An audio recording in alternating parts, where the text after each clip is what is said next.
For 2 days, bikers of all ages, from all around the globe, gathered for the 115-year birthday party Harley-Davidson tossed to celebrate its rich history. We started indoors, at the Oval, for Flat Out Friday that was part spectacle and all speed. This morning, we moved to the hill to test the bikers and their machines' limits. And now we've hit the beach, a nostalgic throwback to the way they raced a century ago. Somewhere, William Harley and Harley-Davidson are marveling at their own genius of attaching a motor to a simple bike. It's time to rev the engines and go wheels up at the Harley-Davidson 115.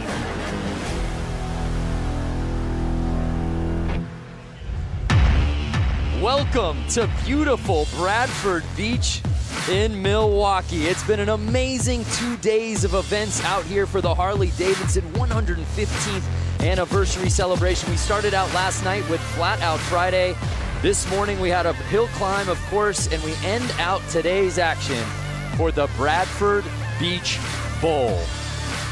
It's the Bradford Beach Brawl live from Bradford Beach here in Milwaukee, Wisconsin, presented by the Race of Gentlemen.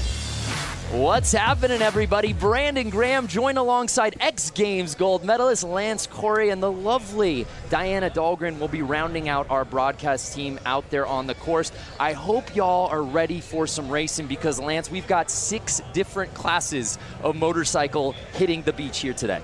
It's incredible. I mean, for the fact that this hasn't been here for 110 years and we're recreating history right now, I'm mind blown. Yeah, well said. 1908 was the last time bikes hit the sand, so we are in for a treat here today. And taking a look at our menu of events: heavy, men's hooligan, men's moco, men's vintage sportsters, men's brakeless 45, the mixed TROG 45, and I know your personal favorite, Lance, the mixed Hollywood 80. You have that correct.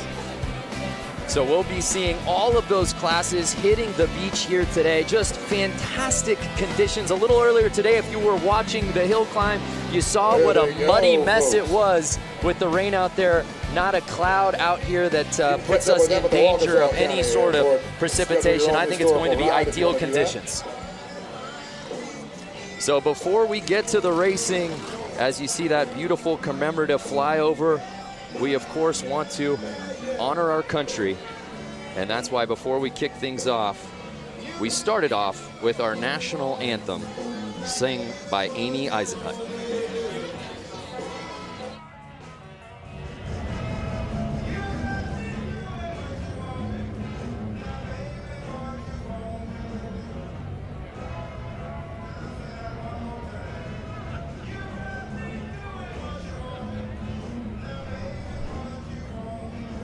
All right, ladies and gentlemen, at this point, we'd like you to rise and remove your hats for our country's national anthem, sung by Amy Eisenhut.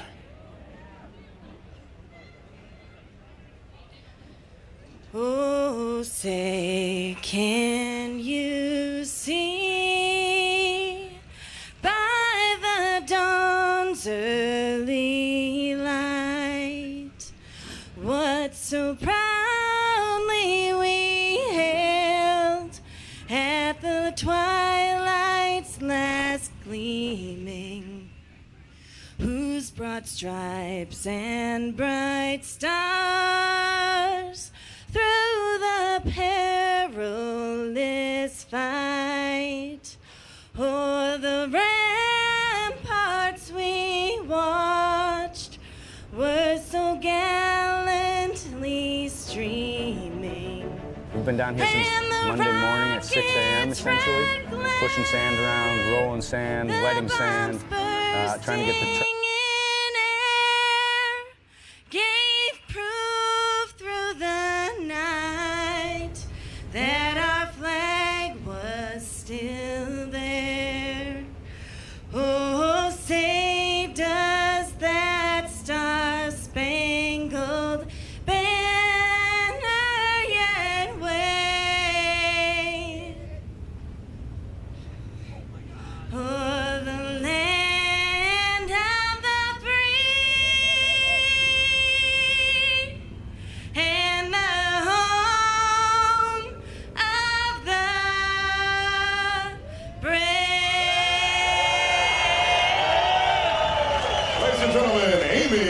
precision hoops.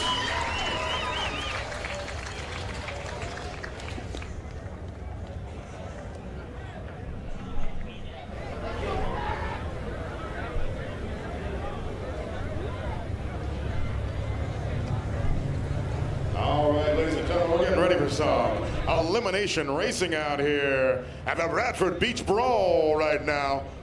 This is where we start eliminating guys. We're racing for grudge masters. We're drawing lines in the sand.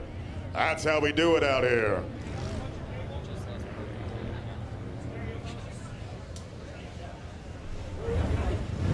All right, we're running a bunch of classes out here. We've got a TROG 45 class. We've got the Loco class. We've got the Brakeless 45 class, the Hooligan class, Vintage Sportster class, and the Hollywood 80 class. That TROG 45 class, 45 cubic inch flatheads. All right, well, we're excited to kick things off, but before we do that, let's check out a preview on the bikes we'll be seeing out here today. Let's send it down to Diana. Same as the TROG 45. Lance, Brandon, thank you guys so much. We are down on the sand. We are going to run through the 6 classes for tonight's events. First bike here on my left-hand side. Yeah, we got Matt Harris here on a vintage Sportster. He's going to show these modern Sportsters how you push an old vintage Sportster around the track. Awesome. And then we have this lovely lady here on my right. One of HD's own, Leah Orloff, in the Moco class, showing everyone how an employee puts on a good race. That's right. That's what I love about Harley-Davidson, employees only class. Then we were moving into more the vintage realm. Yeah, you got 2 great vintage bikes here. We got the Hollywood 80-inch class with the knuckle on my left and the TROG 45 class here on my right. Again, these guys are going to show you how fast these vintage bikes are, and being as old as they are, they still put out a ton of horsepower and push around the track. Not only that, he's wearing the Harley-Davidson vintage collection sweater that I have, and I love it. And then we have the more modern bikes. Walk us through these 2. Yeah, so we got the TROG 45 class, brakeless, and we got the Sportster Hooligan class over here on my right. That's right, we got the hooligans. Well, this is such an amazing event, so important in so many ways. Tell us a few difference between the modern and the vintage. Yeah, the thing I love about this event the most is that we're bringing together modern and vintage. It's not very often you see that happening, and it's really the vintage harkening back to our history and celebrating that, but now we have modern motorcycles, so we're going to see what those things can do out here on the track as well. This race hasn't happened for a long time, in over a century. Guys, let's go racing. Yeah, we can't wait. Enough talking about it. Let's be about it, Lance, as our first class is ready to kick off our action here today. Man, you cannot beat this view that we have here on the beach, on the Bradford Beach. Incredible. So starting things off, we have the men's hooligan class. There you see what it makes a hooligan. And these guys really are the spirit of the whole weekend of the Harley-Davidson 115th anniversary out here, Lance. They really are. I mean, they're riding bikes. I wouldn't say they're 115 years old, but they got to be 80-plus years old. Great to see them still out there running. Yeah, so there is a look at our start list, semi 1 of 2. Ever had anybody get and the fans have absolutely invaded Bradford Beach. This is such an amazing event, completely free, and everybody has come out here, and we've seen it. We saw it at Flat Out Friday last night, and we saw it earlier today out at the Hill Climb and Little Switzerland Ski Resort, and no better way to cap off today's action than out on the beach. That is right, and we are so lucky and so happy to have this beautiful weather for the riders as well as us viewers. Yeah, there you see a great look at the beach, and that's a beautiful shot of the boat. To give you a little sense of perspective, we're actually up in the boat. That is where we're doing this broadcast from. This is about as good as it gets for a broadcast booth. That is correct. In fact, I didn't even realize it was a boat until you just pointed that out. My goodness, where have you been, Lance? I've just been enjoying the day. You really have. We're having such a good time. It was a great day. We were at the Hill Climb earlier today. Actually got in a helicopter to get over here, once-in-a-lifetime experience. And again, we can't thank you fans enough for watching online. This show is as much yours as it is ours. Tell us what you want to see, who you want us to talk to, what you want us to highlight, and where you're watching from, and we'll give you call-outs all broadcast long. This is for you.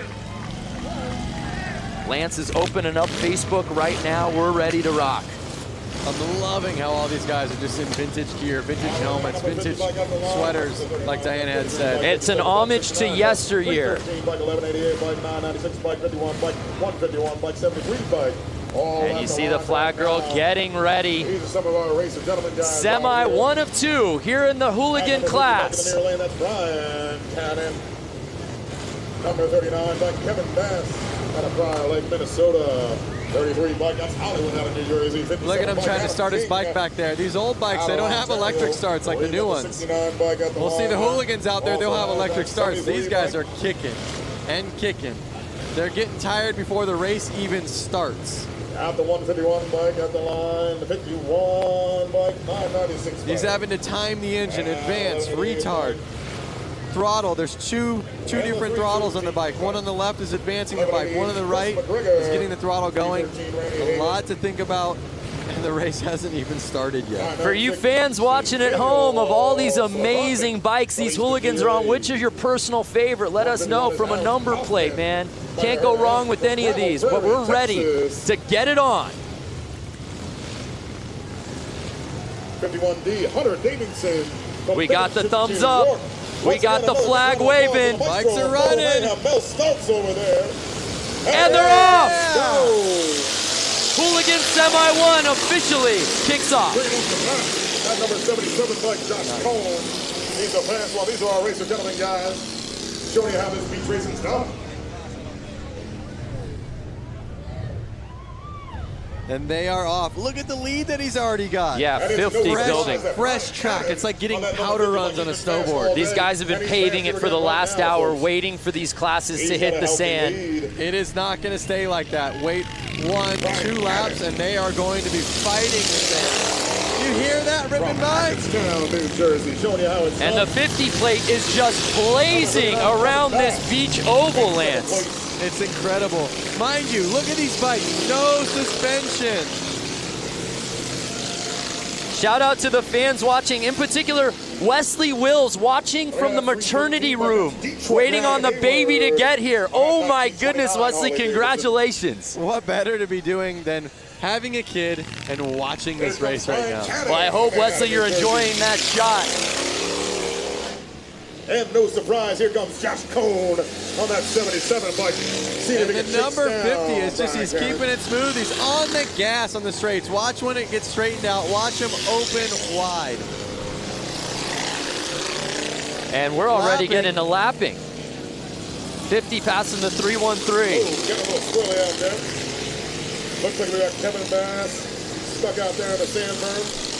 I love when he just leans into it and you see the roost kind of pop off the tire. And it is right there. How awesome does that look? And that's going to do it. The 50 bike takes the checkered flag.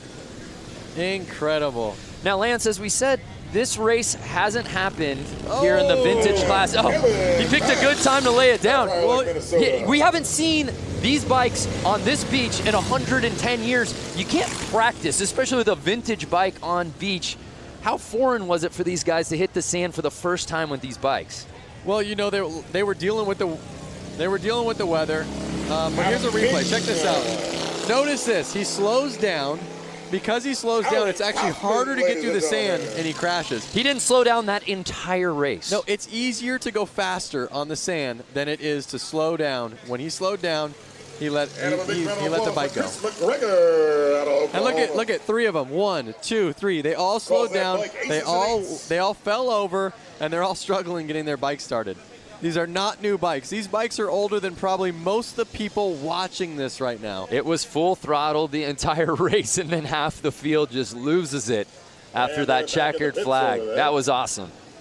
Really was. Really was. Give them a big round of applause. And the thing is, they all went down going low speeds. They're all laughing. They might not be laughing if their bike doesn't start after a minute, but they're laughing. Those are all guys that are racers. Yeah, we see a lot of fans for that 50 plate. Tim Connor, Walter Gerson Rodriguez, 50 killed it. That he did.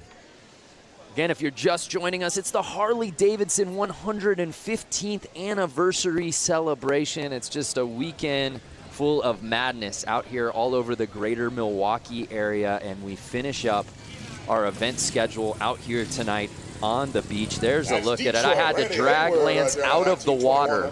He was out there body surfing. I said, hey, man, we got to get to the show. That's right. No place I would rather be than the beach. Yeah, it's perfect right now.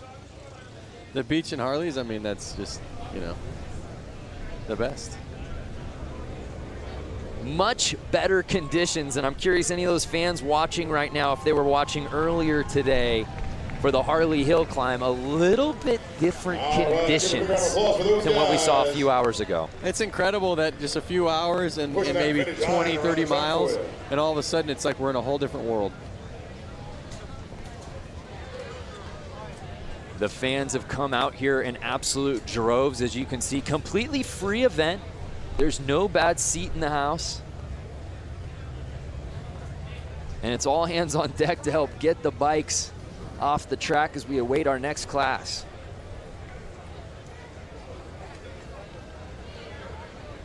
Jason Pasley, hi from Georgia. What's up, Jason?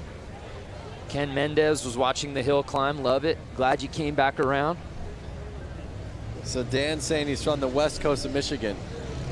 Would that be connected to this? I was told there would be no geography. So we move on here at the Bradford Beach Brawl. Again, the last time bikes hit the beach, 1908. Where were you 110 years ago? I wasn't even a thought. My grandparents weren't even alive.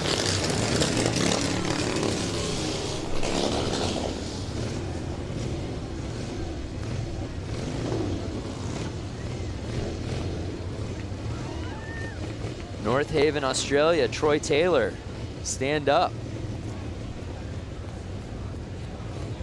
It's so awesome to see all the fans out here, and then these old Harley-Davidson vehicles, I want to say. I see kind of like a milk truck. I see a old bakery truck. You know, I know we probably can't do it, or maybe it's frowned upon, but in addition to all of these incredible new bikes, like the 2019 stuff that Harley has on display, and of course the vintage bikes we're seeing out here today, as you said, the old vehicles and the old banners. I'm talking like the old Harley-Davidson race banners. That's like the ultimate memorabilia. I would love to just grab one after the broadcast when no one is looking. I'm definitely going to have to ask the right people if I could grab one of those for the shop.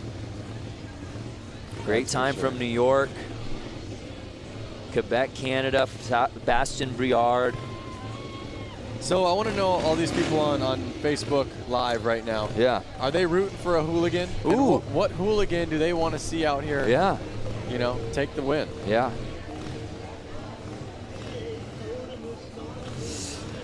Well, we're getting really nostalgic about motorcycles, and why wouldn't you, being out here for Harley-Davidson's 115th anniversary. But some of the best bikes we've ever seen in the history of the universe have been celebrated on film. Your favorite motorcycle movie. Check this out.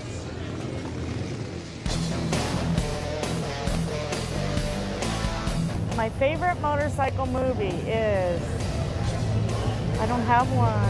I love them all. I guess I would have to say the Wild One with Marlon Brando. Terminator, because I had a fat boy.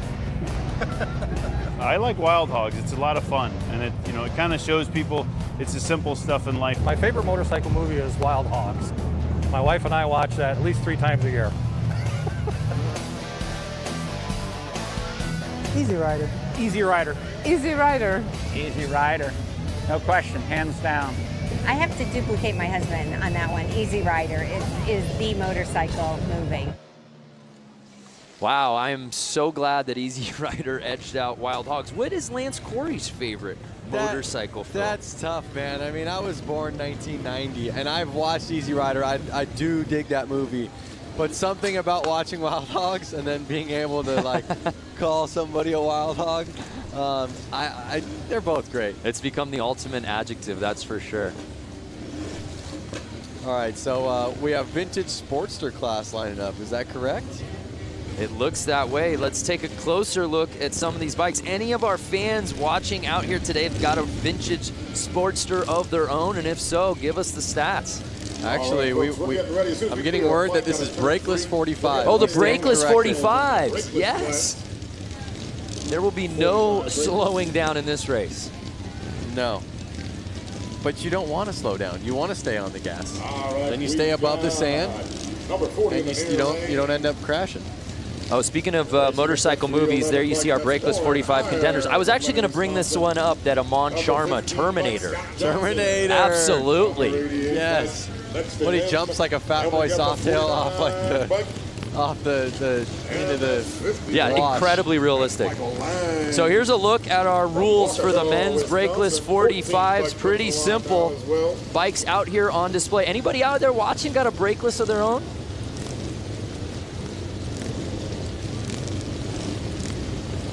Number 311 once again is Warren Hire. Number 49, Kendall. So we've just got word that the brakeless 45 and the Sportsters are out there right now. We'll have to keep an eye on that. I love the camaraderie of class. So let's see who this track favors out here today. And it's 311 with the early lead on the outside. But he's leaving the inside track wide open for 15 to make the pass. Scott Johnson, number 15, pushing him wide and staying on the gas. Oh, I love it. That's one of the tactics of racing motorcycles is you can push people wide, and if you're a little bit above them or a little bit stronger, you can kind of run them where you want them to go. Right, well 311 got that whole shot early, but he left the door open. Yep. And it's Scott Johnson in the 15th place, leading the way. I mean, you can just hear how loud it is here. The bikes are ripping by. Uh-oh, someone's catching he's up getting to Scott squirrely. Johnson. It's Warren here. Can he catch him? Taking that berm high in that Now, second Scott turn. Johnson and Warren are good buddies, so we'll see if they play nice with each other. Ooh, we've got a bike down. We'll see what number that was. Look at this shot. Are you kidding me? Can Warren cut to the inside? Through the water, inside line. The people at the fence there. We got bystanders diving into haystacks. Oh, he got. And it's 311 who got the lead. Scott Johnson opened the door and 311 pounds and he goes down. Warren's down. Too much. Too much. What a race. That was so heavy. Scott Johnson held on. It's going to be his to win. Can he keep it? The back and forth between Scott and Warren was so good in this race. And then Warren puts the bike down. Oh, and it's one of those things, they're so hard to start. You can't just hop right back up and try to get back to where you were. Nice job, Scott. Wow. That race had a little bit of everything. Lead changes, fans diving off of the track. Yep. The leader going down. Well, you know, it's one thing, everyone can ride fast, but can you keep the bike on two wheels? If you can't, then riding fast is doing no good. Utter and complete recklessness. Scott Johnson taking the win. Let's take another look at this. So this was amazing. Whoa! Oh! Collision was going on. Yeah, you have to wonder if that got into the vision of the rider as well. And as we take a look, yeah, and this is where Warren just goes uphill, and Scott Johnson says, sweep. Just like I said earlier on in the race, as soon as it gets rutted up, it's going to be a lot harder for these guys to handle the bike. Lap one was like riding a powder run on a snowboard. Oh my gosh, that was crazy. Fans at home, what do you think? Oh, wow. They're actually going to tow this bike off the track, I think. Yep. Oh, poor Warren. Guys, like I was leading this race. Now I need a quad to get me off the track. It was mine to win. Ruby Bender, fun to watch. You can say that again. Again, if you're just joining us, thank you so much. It's the Harley-Davidson 115th anniversary celebration, the Bradford Beach Brawl. Brandon Graham alongside Lance Corey and, of course, Diana Dahlgren down on the course. Diana's got better access than anybody, that's for sure. That is true. John Meyer, sign me up. All right, folks, then we're gonna keep the excitement Get on over, right bud. here. As soon as I wouldn't mind being in one of those boats. Yeah, you're kind of a yacht guy. I would definitely be in that yacht. Yeah. Kind of a prestige worldwide. Wide. So we're getting ready for our next class, and hopefully it lives up to the hype. What we've seen so far has been some great racing. Josh Jones, I think this should be every weekend event all across America. Josh, we're there too. Hey, for more on the course, let's head down to Diana. What's going on, Di? Hey guys, you know what? I'm just on this massive water truck. We're gonna go do a little maintenance right now, and we're also gonna steamroll behind the water truck. We're gonna get this course nice and flat for the next set of races. Guys, it's gonna be good. Wow, so we're gonna have another race where a guy out front gets the perfect track. And there you see her pageant wave, like she's marshaling the parade.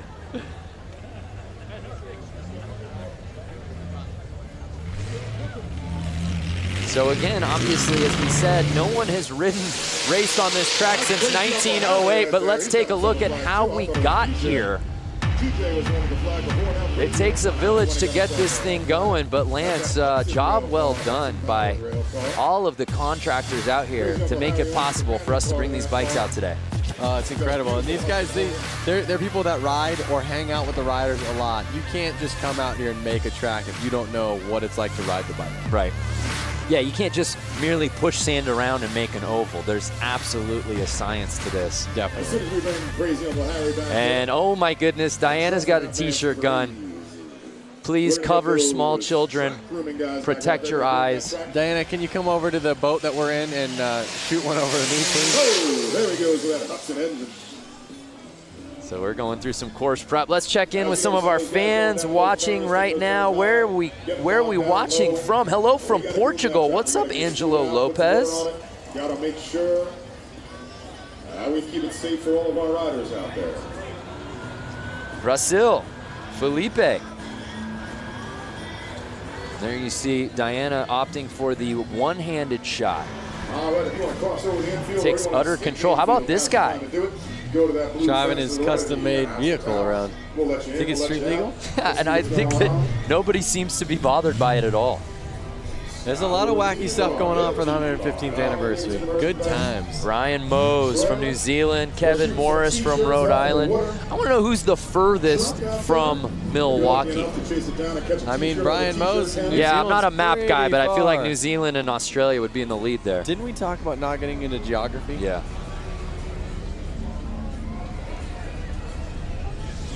Well, Diana has been very busy this week. She's got her hands full. She actually was out at the Harley-Davidson Museum a little earlier this week. 115 years ago, two friends, William and Arthur, came together to create Harley-Davidson. We are going to show you a little bit of the history, culture, and most importantly, the bikes here at the Harley-Davidson Museum.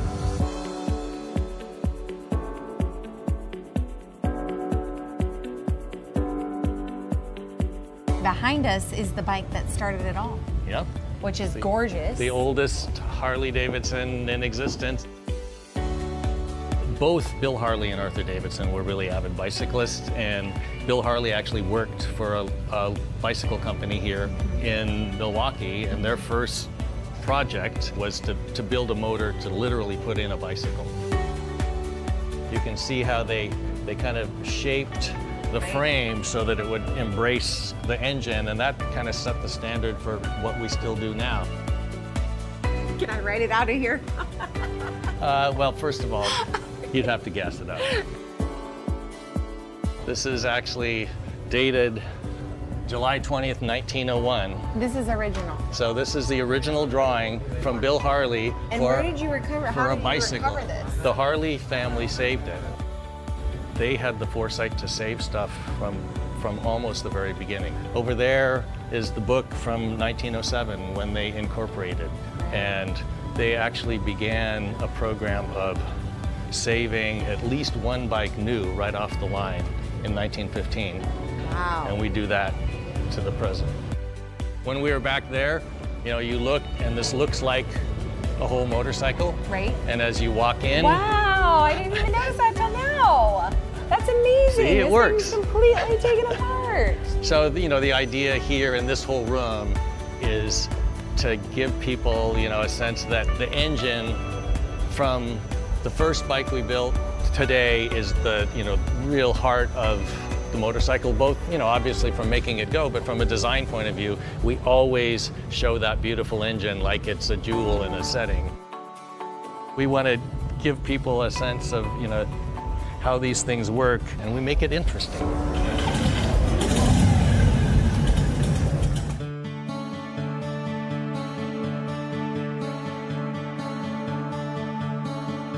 By 1920, we were the largest motorcycle company in the world and sold over 28,000. In those early decades, there were dozens, we think as many as 60 different American motorcycle companies. By the time we came out of the Depression, there were only 2 companies left. You know, the major turning point was World War II. Over the course of World War II, we made almost 90,000 military bikes. What kind of jobs in the military were Harleys actually assigned to? They were mostly, they called them dispatch riders. Okay. So they were taking messages from one place to another. Our story weaves in and out of the story of American history. This is the bike that this badass cyborg has to ride. The real Captain America in the comic book, he rides a WLA. Right. The original didn't come with flamethrowers and stuff like rocket launchers. Like the Terminator, one thing that's great is it's kind of, you know, it's not just like a car, it's a character. So Jim, we've walked around, there's a lot of stuff in this museum. Yeah. When you think about motorcycling, it's not just the bike, it's the black leather jacket, and all the uniforms, and then all the things that people do to add to their bikes. So we've got, you know, just an incredible array of things to help tell the story. What do you hope each person that sets foot through this door gets? If you come into this place and you're a Harley-Davidson enthusiast, we're gonna stoke that passion further. If you got dragged along by somebody and you don't think you're gonna like it, you're gonna leave thinking, you know, that was actually interesting, and I've never really thought much about motorcycling, but that's an interesting subject. There's something for everyone here at the Harley-Davidson Museum, that's for sure. That's the goal. Wow, just a tremendous story. And it's worth the price of the trip to come to Milwaukee. If you have no other plans, go to the Harley-Davidson Museum in downtown Milwaukee. You will not be disappointed. I've been there more than a handful of times, and even watching that video, I get just stoked up. Yeah, you get chills, and Jim's absolutely right. Whether you're a wild hog, just getting onto a motorcycle the first time, not even interested, there's something for everybody there, and you walk away, I think, wanting to get a bike, that's for sure. You don't even need to be a motorcycle rider, like you were saying. It's just to see the American history and the fact that somebody was doing that so long ago. The longevity of the brand. I mean, we talk about it being the 115th anniversary, but he put things in perspective really well, that after the Great Depression, there were only 2 motorcycle brands left in the world. Yep. And Harley was one of them. It's so awesome. It's so awesome that it's still here, still living the dream, and every enthusiast is keeping it running. Well, we thank you for joining us here for the Harley-Davidson 115th anniversary celebration. It's the Bradford Beach Brawl, and we've just got some course prep going on out here at the beach on Lake Michigan. And it's been a gorgeous day thus far. We're a few races in. It's been a lot of fun. They started setting this thing in order earlier in the week, Monday, I believe, and the digging began on Tuesday, and here we are Saturday, and this ends our amazing event schedule. All hands on deck, as we said, everyone playing a role out here. And at its core, it's really for the fans, and everybody gets to come out here, a completely free event. And there have been people who have been here all day long, mind you. There's been other contests going on. We were calling the events over at the Harley Hill Climb in Little Switzerland Ski Resort, which is about 30 minutes away. And there were people here long before the bikes got here on the beach today. That's very true. And they have the museum party going off. That's right. There's bands over there, live music, you know, new Harley-Davidson Ford trucks. There's so much to see, all the new bikes. There's a look at what our last couple of days has looked like. Of course, we had the Flat Out Friday last night, which is always super fun. That was in downtown Milwaukee proper. And then we went down up north, I should say, to the hill climb earlier this morning. And we had to get from that hill climb dot out here to the beach and our bosses were afraid that just grabbing an Uber wouldn't get us here in time. So we got to the chopper. Yep. We got a helicopter ride, Lance, Diana, and I, and some of our production staff to get over here. So that was amazing, and we're having a great time. And we hope you fans watching at home are staying with us. We still got plenty of racing to go. Hey, before we cut to that feature at the museum, I asked who was watching from furthest away, and I want to pay that off. Martin McKinney said that he was watching from the southern point of Victoria, Australia. So if you know anything about Down Under, that may be the furthest point from Milwaukee, Wisconsin. That's a good chance. Mary Thompson, you're watching from Minnesota. That is not the furthest point from Wisconsin. But we love that you're watching. Yep. El Paso, Texas, Terry Reed. So let us know who you want to see, what classes you're most looking forward to. If you've owned one of these bikes or any of these types of bikes, would you bring it out to the sand?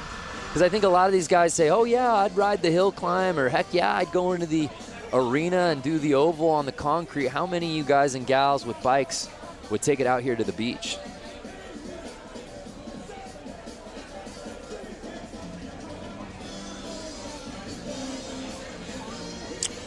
Well, let's head back down to Diana, who's fresh off her free ride. I guess you hitched a ride to get onto that water truck. How you feeling now back on land? I'm back on land, and it was great. The track maintenance is so crucial when it comes to this beach racing. And you know, to think about it, over 100 years ago, we didn't have machinery like this. So it just makes you wonder what track conditions were like back then. But for now, the course is smooth, it's going great. And I will tell you, these are the greatest fans in America right now, near and far in Milwaukee for the 115th anniversary Bradford Beach. This is the spot to be, guys. Yeah, there's no doubt. She's got the best seat in the house, and we're getting ready for our next class that will be hitting the beach, the Hollywood 80, Lance. All right, folks, listen, it takes a village to look around, look at your feet, see if you find a wallet. We got a young lady missing a wallet. So there you see fans in attendance. We've got fans in the infield. We've got fans out here. There's some stadium seating just east of the sand. And lines of traffic. I feel like cars are even stopping near the beach just to roll down the window to get a view of this thing.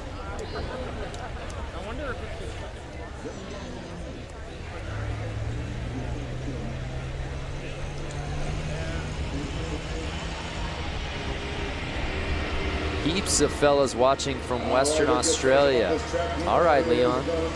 I have to think, Brando, I have a couple Harley-Davidsons of my own. 2018 Lowrider.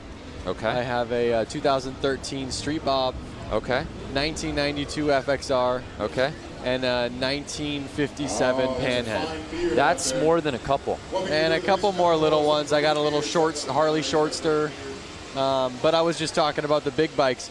I have to say that if I were to go out there... Which of the stable would you bring out here to the sand? I would bring the 2018 Lowrider. Okay. FXR, well, first of all, let's start with the oldest. Panhead is amazing. Hardest one to ride. It's got suicide shift, rigid frame. It would be a little tough. It's a little raked out, not the right bike to be riding in the sand. Then my FXR, I would probably kind of choose that one, but if I crashed it, they don't make any of those parts really anymore. So I kind of want to keep that one nice. Right. Then I have my Street Bob, great bike, love it. But it's kind of lifted, it's set up a little bit more aggressive. My 2018 still has the stock suspension on it because it's great. It's the lightest of those bikes. It's going to handle the best. So I would put my money on bringing my 2018 Lowrider out here. Yep. Well, maybe for the HD 120th anniversary celebration, we can get Lance Corey not only in the booth, but out on the sand. Yep. And by the time that rolls around, that 2018, that'll be a forgotten memory, that bike for you. Yep. I'm curious, anyone watching this, any of you guys have one of those bikes that I mentioned? Do you have a 2013 Street Bob? Do you have a 2018 Lowrider or an FXR or a Panhead? Just want to know, what you guys are riding. Yeah, what do you got? Not only what do you got, what do you have in the stable, but are you willing to bring it out here to the beach? That's a commitment. Kevin L. Morris says he's got the new Softail lowrider, so would you bring it out, Kevin? That's the question. Would you bring it? How's it set up? Could it handle the sand? But this is the thing. You don't know until you get out here. You don't. It's too conceptual, I think, for a lot of these classes when, hey, Harley-Davidson says, hey, we're hitting the beach for this race. Oh, amazing. Which bike am I going to use? Is my bike even going to hold up? Yep. Jeremy Pike has a 2001 Dyna T-Sport. They don't make those anymore. Yeah, see, now that's what you gotta, that's the risk involved. There's probably a lot of nice parts on that. It would be a rad bike to ride to Milwaukee on, and I don't know where you're from, Jeremy, but would you ride here and then take off your bags and get on the track and rip a couple laps with Rusty Butcher? If you're the proud owner of the Channel 12 news van, my guess is going to be you probably work for Channel 12. You got to move that van. It's in the way of our water. Stefan says, I got a 2013 Street Bob. I don't think I'd take it in the sand. There it is. All right, well, while we wait for this next class to hit the sand, let's head back down to the beach with Diana. This is a rider that you've seen in many classes here this weekend, JJ Flaherty. So many titles under your belt. You're such a great sport and ambassador for the sport of Harley-Davidson and everything that it involves. Talk about the 115th anniversary. Oh man, this is huge, and I love that they brought the racing stuff back here to Milwaukee because it's everything. I think racing should be top priority. In my opinion of things. But yeah, growing up, being just, local to Milwaukee and like going to the 90th, like I think the first one I remember is the 90th, 95th, the 100th, and I started doing BMX shows at the 110th, and now I'm here racing at the 115th, so. Let's talk about that. You were at the hill this morning. Oh my goodness, the conditions there were treacherous. Now you're on this nicely manicured sand track. Luckily I got a little bit of a motocross background too, so I think that's helped me in these turns, especially 1 and 2. It's pretty greasy, it gets rutted up. Now we have tons of thousands of people watching live right now, and you're sitting here about to go on this course and race.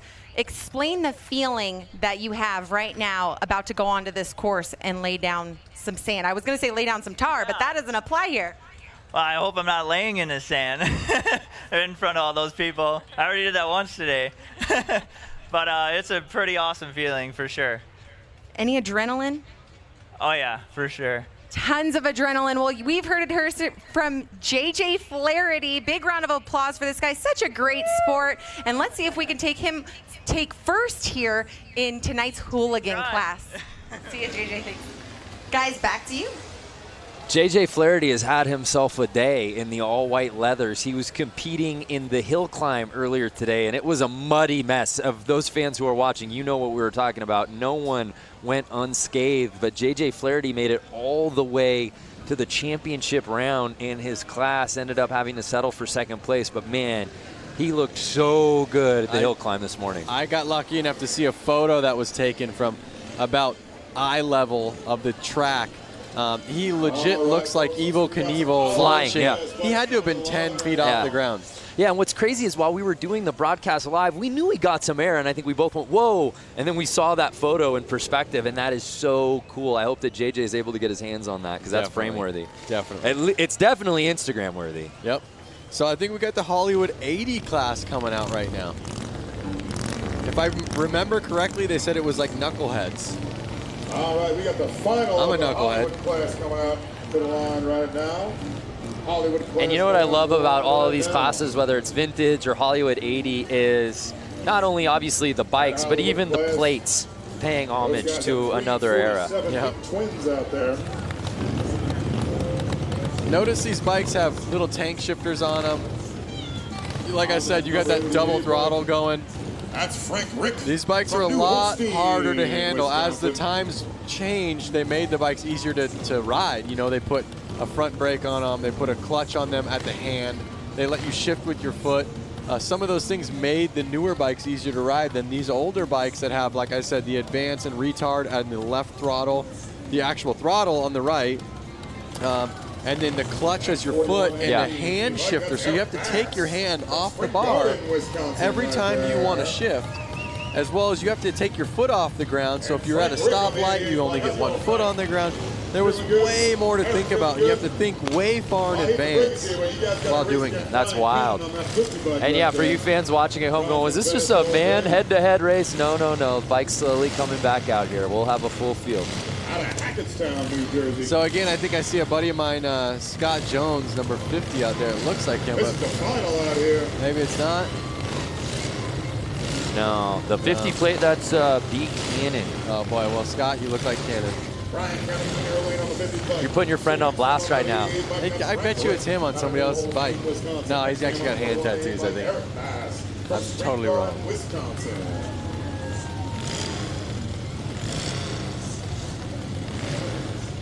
Daryl Jewell, back in 73 and 74, we drag race on the beach at night, had a 73 Sportster. All right, Daryl. So awesome. Out of Brawl, Lake, Minnesota. I'd love to get my hands on that Springer for my Panda. Mike Melanie Lazelle, interview the flag girl. Yeah, she's kind of stealing the show out here today. Yeah. Notice how she kind of like waves it, waves it, waves it, waves it. And they don't go until she does a big jump. And I believe hits the ground. Yeah, see, waving. Wave.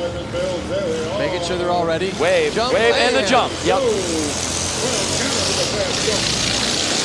And they're off. And it looks like the 50 plate building that huge lead. He is not messing around. And again, look at fresh tracks. They're making the ruts. They're not taking ruts, they're making the ruts. On the gas, waves coming in. Taking no prisoners out there right now. And it's more of the same from Cannon out here today. So awesome. Look at him. He's getting the weight on the rear end, which is basically getting the front tire off of the ground. It doesn't look like it, but the weight is completely off of that front tire, which is making the bike get through that sand way easier than you would imagine. It's still hard, but a lot easier than if you didn't. Well, no, I see what you're saying. Brian Cannon making it look like a Saturday stroll. Look at the lead he's built. He is definitely out front. He's got almost a 4-second lead. You can hear these bikes through our microphones just ripping.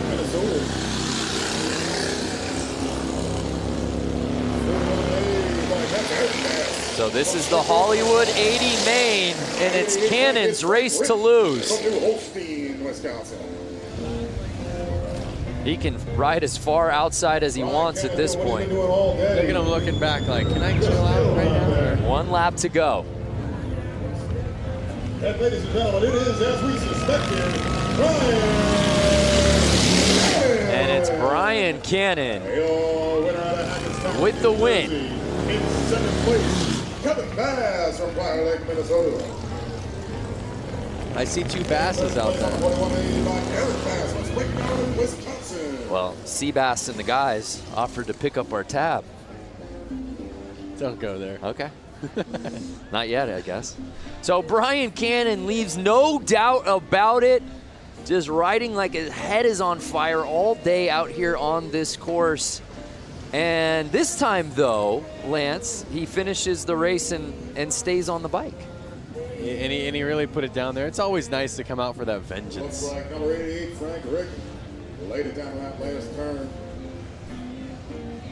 It's always nice when you can go twice in one day, right? When you have more than one race.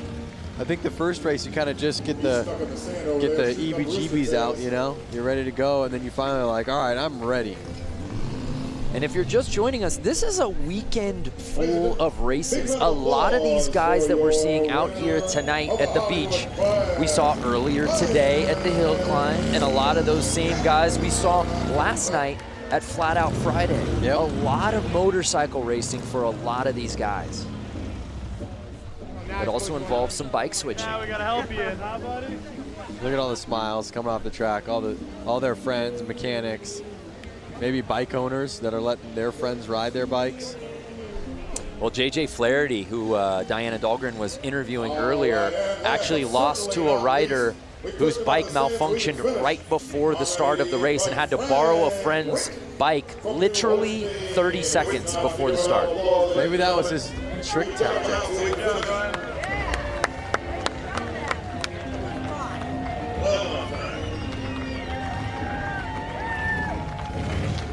Watch your back, buddy. Watch your back. So here's another look at Cannon. And he was riding outside for most of the race. And we take another look when he gets inside, Lance. Oh. Well, you notice that once the race gets going and they start to form ruts, he's kind of dodging them. And you saw him kind of fall into a rut in the first corner, and then he kind of came out. Then as he's going into the next corner, he's trying to take a line that nobody's taking yet. So it's a lot of thinking ahead, patience, while staying on the gas, you know? So now it's time for Heat 2, I believe. Heat 2 of the Hollywood 80 main. To me, this is looking like the Hooligans. Oh, this is Hooligans. There, yeah, we've already switched. I apologize. My scoring monitor is not keeping up with the torrid pace of the racing out here today. And there we take a look at our start list. Semi 1 of 2 for the Hooligans. Lance, you know a lot of these guys pretty well. I do know a lot of the guys. A lot of these names right now that I'm seeing aren't as much California kids, so I'm not sure if I know this class that well. I myself from LA know a lot of the guys from the Hooligan series that are from Southern California. Do you say you're an LA guy, or do you say you're a Valley guy? I would say LA. When I'm out of LA, I say LA. And they're off!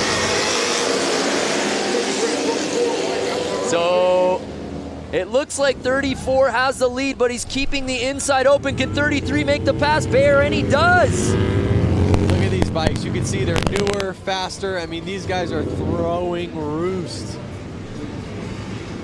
But also note how much they're kind of squiggling through the lines right now. There are that many more ruts. They are having to dodge the ruts or drop into them.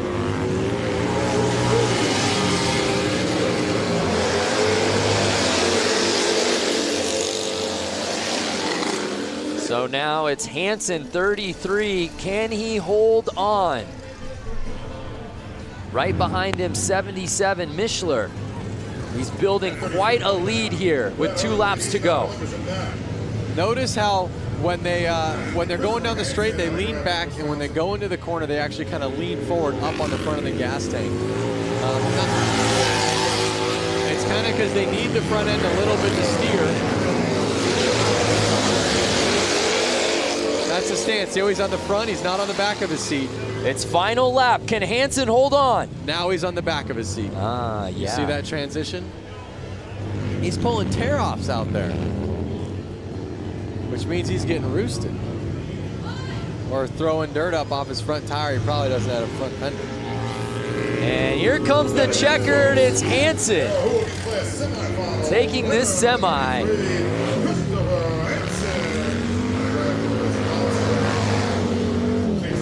I see a question right here from Walter Rodriguez. Is there a hooligan group of riders around New York City? There's a group of guys that have ridden the hooligan class. They're called the East Coastin' Crew. They're out of Connecticut, New Haven, Connecticut. I want to say that's what, maybe 45 minutes from New York City. They have ridden hooligan classes, and they kind of do stuff like this. I don't think they're here this weekend, but there are people on the East Coast doing this. See Mike Melanie Lazelle, 33 must-ride dirt bikes. So let's take another look here down the stretch before that first turn. And early on, it was the 34 bike, but he went outside, and 33 was able to pounce, and there was no looking back after that first lap. Like I said before, those ruts are kind of messing with these guys now. They're having to hold on to a wild animal almost. A little bit different than riding your Sportster on the paved ground. I will say. So we've still got another semifinal in this hooligan class. I think I see a couple of the crowd favorites heading out to the track right now. So who will join Hansen and the boys who qualified out of that first semi. Number 35, Dave Kilkenny from Waukesha, Wisconsin, comes to the line. It's great too, Lance, because there is such a huge contingency of Midwest riders, particularly Wisconsin riders. We've seen it across all platforms out here the last 2 days. Yeah. And there's our guy, JJ Flaherty. Going from flat tracking in a little arena on concrete. Yep. Launching his Harley like Evel Knievel up a mountain. And now he's here on the beach, riding in the sand. And I believe through every single race, the promoters have made them wash their bikes so they don't transfer the sand to Makes the concrete, sense. the dirt to the sand, vice versa. I think it's kind of a rule by the city, as well as keep the tracks clean. Here's the real star of the night, Flat Girl, and they're off. Oh, and Flaherty gets into a little bit of a scuffle.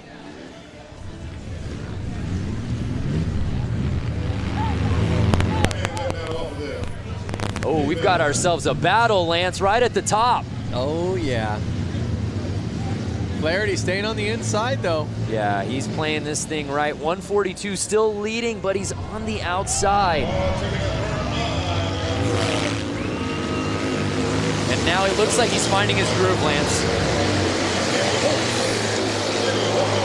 Diana, what are you seeing down there on the course in this race? You know, I've talked to a lot of riders, and some of them were talking about taking that outside line, relying on that outer bank, but JJ Flaherty early on in this race was taking that inside line, saved him some time. Might be an all-out battle. A lot of these guys, are they used to the weight? Lance, you could probably attest to this. What kind of weight are they facing when they go into that turn on the inner line?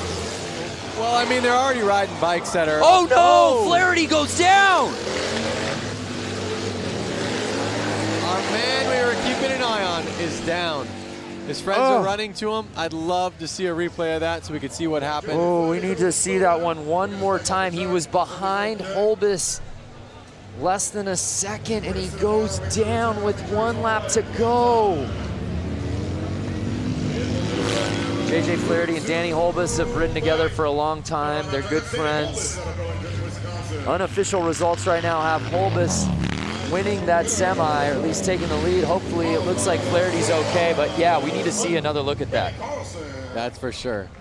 And again, this kind of goes on what you asked, Diana. That bike's 500-600 pounds, and he just tangled with it. Let's check this out. Yeah, here we go. Let's see what went wrong for JJ Flaherty.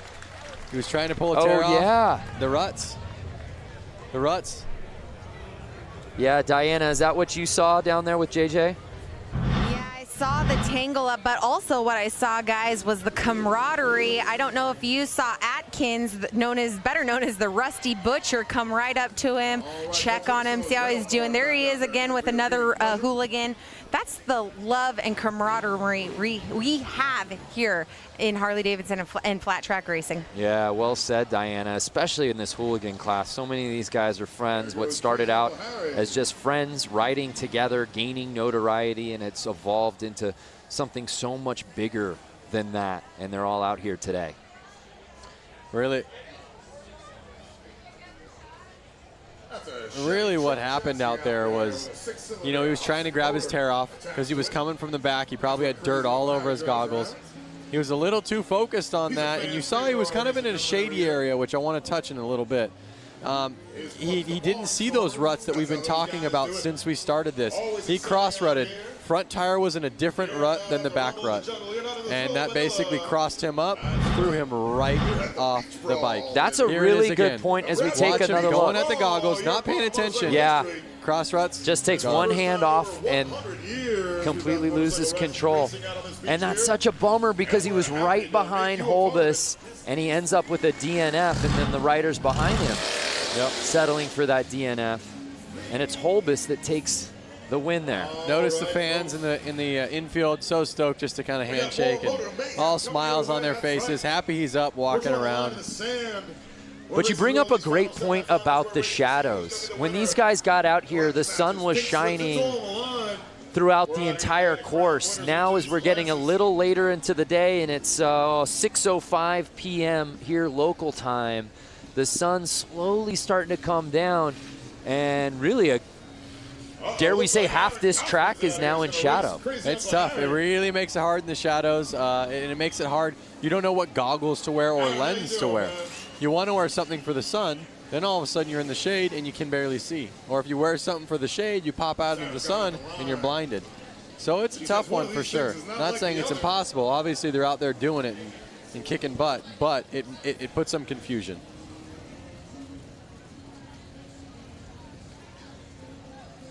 So we're shaking it up a little bit out here for this one, as you can see. One of these things is not like the other. Again, fans watching from home, where are y'all watching? Who you got in this one, 4 wheels or 2? And off they go. I'll tell you what, it's also a battle of gears. Look at how much he is steering that thing, just on a left, right, just to keep it going straight. It's already turning around with the look back. So you can imagine with how much he's having to correct those steering wheels, how much a motorcycle's having to do it. John Holt watching from Tucson. What's happening? Paul Gorbett from the UK. Oh, and the bike makes the pass on the car. He's getting a good lead. He's got about 2-3 car lengths, but that car is hauling butt into the corner. You gotta get yourself a Harley-Davidson motorcycle, son. Can this car somehow make its way to the inside for a pass? 151 not giving him an inch. The man in the car's got a cup holder, a drink. He's just hanging out. Look at that, thumbs up, good times, positive vibes. That's all it's been here all weekend long. Good vibes across every race. Christopher Pinnicky watching from Des Moines, Iowa. Randy Serta, California. Australia now, Louisville, Kentucky. What's up, Trevor? What would you ride, the bike or the car, Brando? I'd go 2 wheels. 2 wheels. How about the viewers? You want to drive that car or ride that bike? I want to drive the car, but something about getting a motorcycle on the beach feels like a once-in-a-lifetime opportunity.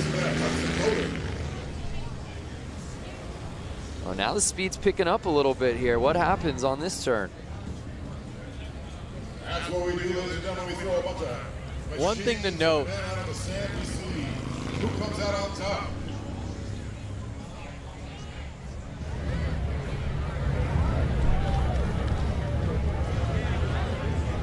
Well, as we continue on with this race, it's Baywatch out here on the beach. Let's go to our own lifeguard, Diana Dahlgren.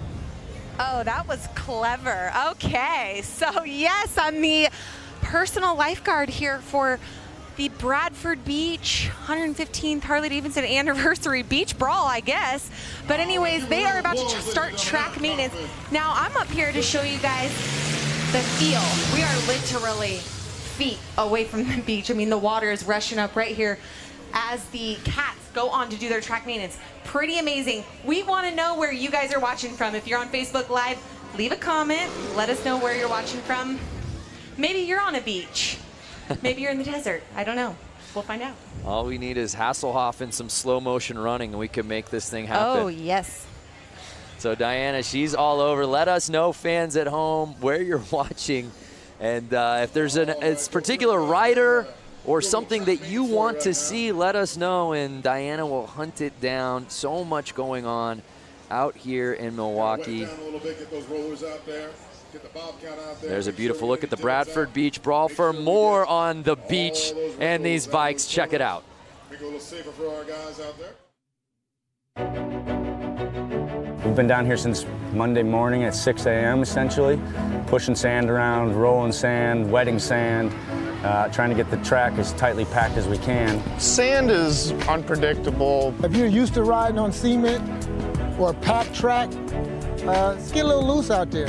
Generally, beach races are done on tide-packed coastal beaches, and quickly realized it was 5 feet of sugar-based sand, which is anything but ideal.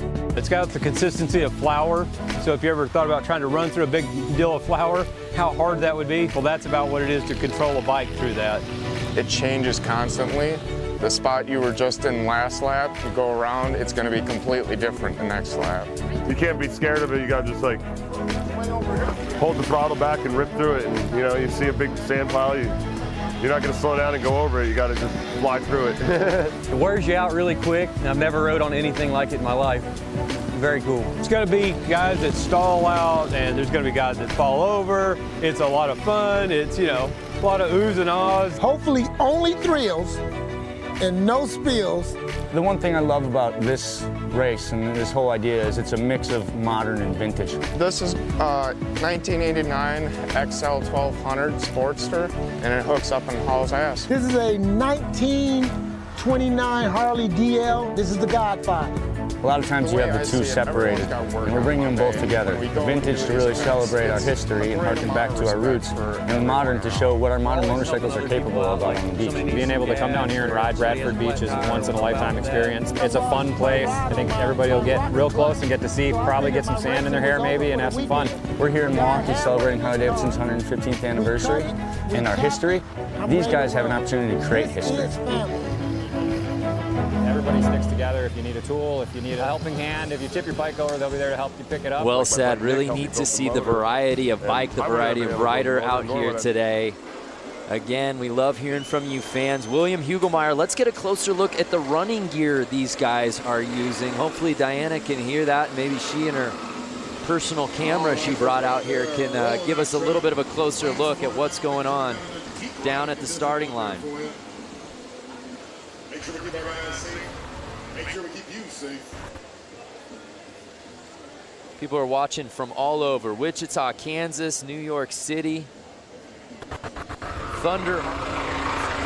You can't hear me? Hey, there we are, Diana. Hey, guys. Yeah. Oh, we're losing you. We're losing you, Diana. I don't know what cell service she has, but she's not coming through. So if you got a kid who's a skateboarder, get him up to the rail, we'll be passing out some. I love that one bike. I can't recall the model he said it was. He called it the Godfather from 1929, Lance. I know. I was thinking to myself, wow, in like 10 years, that bike's going to be 100 years old. And he's out here riding it in sand. That thing would be up on my mantle at my house. Brad Talbot watching just across the lake in Michigan. Brad, wave to us so we know that you're watching. Kenneth Kramer, Kansas City.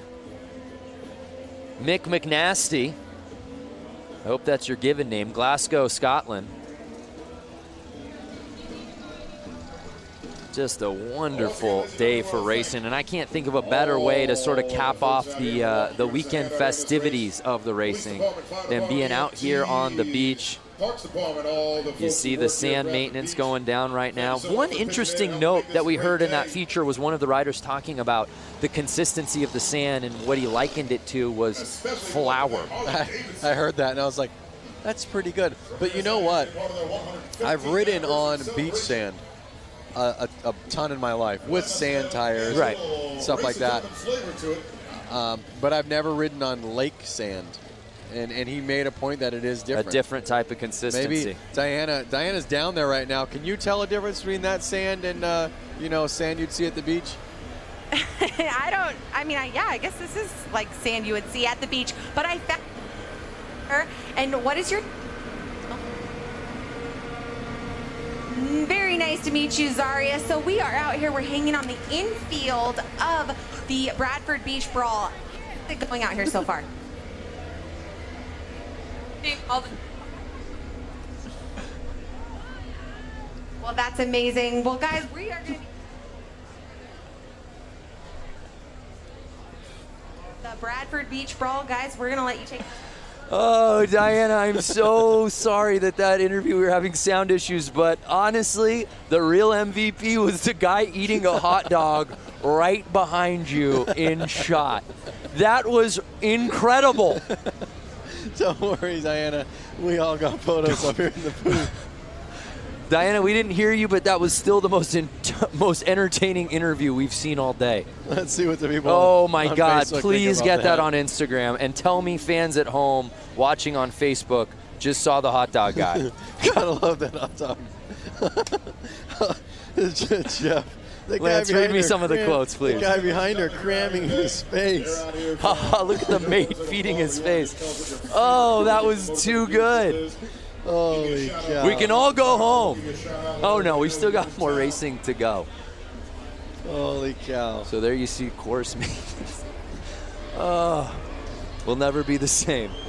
Tell me you got a photo of that for us to post, please. I got a photo of that, and I'm putting it up right now. Again, if you are in the greater Milwaukee area, if you are in Wisconsin, if you are Lake Michigan adjacent and you're not here, you're blowing it. Figure out how to get out here. We've still got more races to go. There's music going on. So we talk a lot about all of these riders being stoked on one another and the friendship, but let's just take a closer look at the camaraderie amongst these group of riders. The way I see it, everyone's got work on Monday. When we go and do these events, it's a great amount of respect for everyone around. We're always helping other people out, like somebody needs some gas or if somebody has a flat tire, we'll help out with that. I lost my rod on my rocker clutch, so I figured my racing was over for the weekend. A guy had one in his car, we cut it, we tapped it, I'm ready to run. This is family. Everybody sticks together. If you need a tool, if you need a helping hand, if you tip your bike over, they'll be there to help you pick it up. Like my buddy Nick helped me build the motor, and I wouldn't have been able to build the motor, nor would I have been able to afford a real bike builder to build the motor. So to have friends that like figure it out, and we all figure it out together and help each other out to do it, it's great. It's tough enough to get through this world, and everybody needs a helping hand. We've all kind of been down on our luck sometimes and needed somebody there to lift us up. Lost the phone, and the family got together, the TROG family, and then we found the phone. Found the phone in the track. Absolutely. If a guy could help you win and he's racing against you, he'll do that. I mean, I'd help any of my competitors beat me.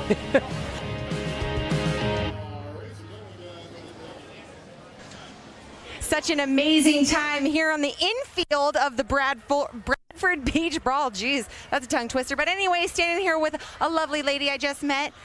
Let us know what your name is. I'm Barbara Rayborn. Barbara, where did you ride in from? We came in from Springfield, Louisiana. And how long was that ride? Well, considering the fact that we went from Springfield to North Carolina, Tennessee, and then here, it was a few days. Wow, who else here came all the way up to Milwaukee for the 115th anniversary? Who else rode here a couple days? Can we hear you scream? I hear some screamers. There we go. I hear some people screaming. There we go. Okay, so it was a safe journey, thank goodness. What'd you guys ride in on? Well, we actually own a Harley Ultra Classic. Her name is Sister Jade. She's green, 2016. Whoop, whoop. And then our other friend has a Harley Chopper, and it's a classic from early in the 2000s. So wonderful. What has been your favorite part about this weekend's celebration? Oh, wow, that's so difficult to say because the hill climb this morning was amazing. I used to ride dirt bikes in my younger years, but we really enjoyed the hill climb this morning. I tell you what, Suburban Harley and our Harley, the Iron Harley, look, those places had some amazing parties yesterday. We really had a ball. Wonderful. Well, everyone out here is having a great time. We're in the infield. If you guys haven't experienced infield yet, come on in here. Loads of activities happening. Thank you so much for talking. Very nice to meet you guys. Back up to you. Yeah, I love it. This whole weekend, I don't care where you are. If you're outside the hotel, you're walking to a restaurant, last night at Flat Out Friday out here at the beach, or hill climb earlier today. So many people like that lovely lady that Diana was speaking with, just people who rode in here. You and I were commenting and marveling at all the different license plates we were seeing on the Harleys. We saw bikes from Mexico yesterday. I want to kind of go back to Facebook Live right now. We're getting comment after comment. Like Lucas said, the weekend will not be complete if the hot dog guy doesn't get an interview. Where is the Harley-Davidson hot dog man? He's now an HD ambassador. This is incredible. Hot dog, Harley-Davidson, it just makes too much sense. So Diana, if you're listening go right find now. the hot dog guy. We sent you photos. We texted them to you. You didn't even realize he was behind you. Go find this man, Diana. Or someone from Harley watching this right now, please get in contact with him. Bring him to the booth.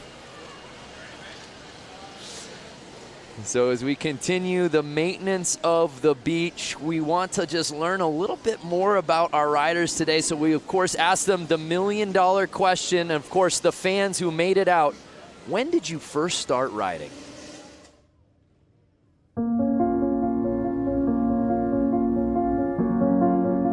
I started riding when I was very young. I had 2 older brothers that rode, put me on a bike when I was very young, pushed me and said go. Didn't tell me how to stop, nothing. And ever since then, I've been hooked. I started riding 30 years ago. Why? Because I love speed and I'm an adrenaline junkie. My first Harley was a Deuce, 2001. And well, it was a dream become true when I was so young. I've been a Harley since 12 years. And I fall in love with Harleys. And I've been riding since the day I turned 16. I had a little Honda 150 delivered and I've never been off of it. I've always liked motorcycles. I had the fear of them. And my wife says, why don't you take a class and see if you like it? That's all it took, 1995. I didn't ride as an adult until I was about 40. And, but I just kind of heard the call of the road, haven't looked back since. Yeah, everyone's got a fantastic story on how they first discovered motorcycles. Lance Corey, professional rider, X Games gold medalist, freestyle. Tell us how you got into riding bikes. I just had, actually my parents did not ride. I had a cousin, 2 cousins that rode motorcycles. They were a bit older than me. When they grew out of their PW50s, one of them was handed down to me. So I've been riding since I was about 4 years old, into motorcycles my whole life, and got a Harley-Davidson right when I turned 16. It was only fitting. You can get your license, you can get a Harley-Davidson. Love to hear from our fans on Facebook watching right now. When did you get your first bike, and what was that first bike? Who got you into it? Love to hear those stories. I have to say a lot of people on there have to be saying PW50. I think every kid, you know, even if they're 40 years old now or something, they all kind of started on the PW50. And I would imagine and hope that most of them, when they could get a driver's license, went to a Harley-Davidson first.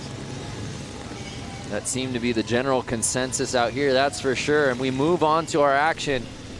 And then you see the sun fully setting out here now as that starting line getting completely shaded.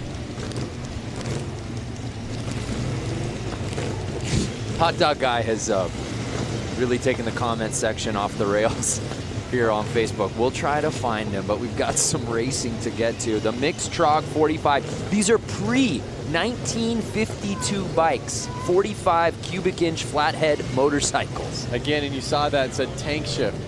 So these guys have to push their clutch in with their foot, shift with their hands. So they're gonna have to take their hand up the bars during this race. Ooh, well, at least it's smoother out there for them.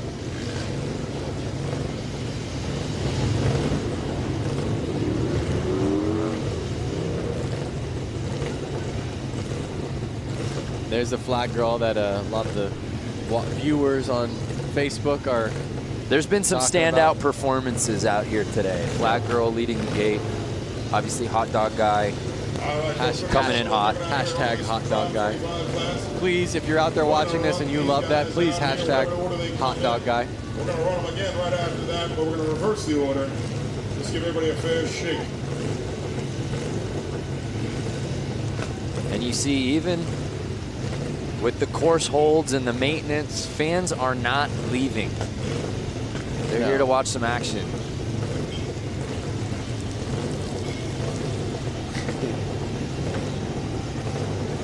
Hey, Michelle Havens-Moore just bought my first Harley last week. Congratulations, Michelle. You'll never be the same. So awesome. Uh-oh. Hold off. What's going on? Oh, are they shutting their bikes off? We're getting word of something. Again, this is the TROG 45 class. These bikes are pre-1952, and we're just getting word that they're actually adding 2 more competitors to this heat. Why not fill the track up with more riders, a little bit more going on? Let's go to the pen. 1188. Get yourself up to the starting line.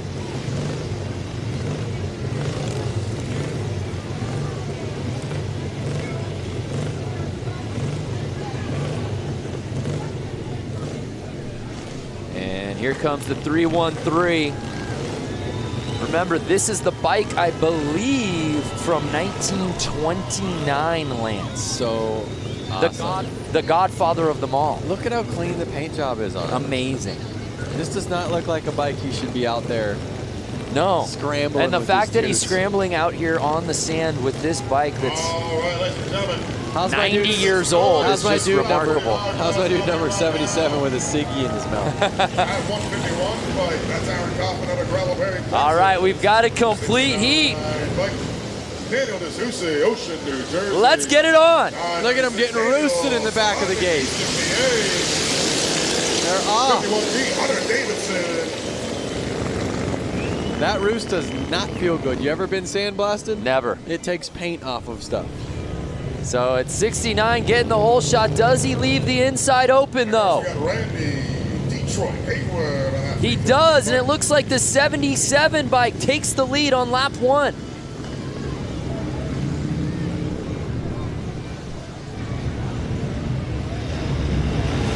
That looks like fun. 77 bike, no surprise in the lead. Looks over his shoulder. That's cold. 77 say, come on, give me your best. Saying, come on, I got a ciggy in my mouth. I'm ripping. Give me something to work with. It's golden hour out here at Bradford Beach.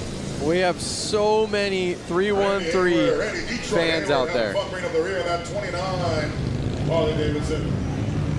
I mean, this is just, by the way, professional athleticism at its finest with the ciggy in the mouth.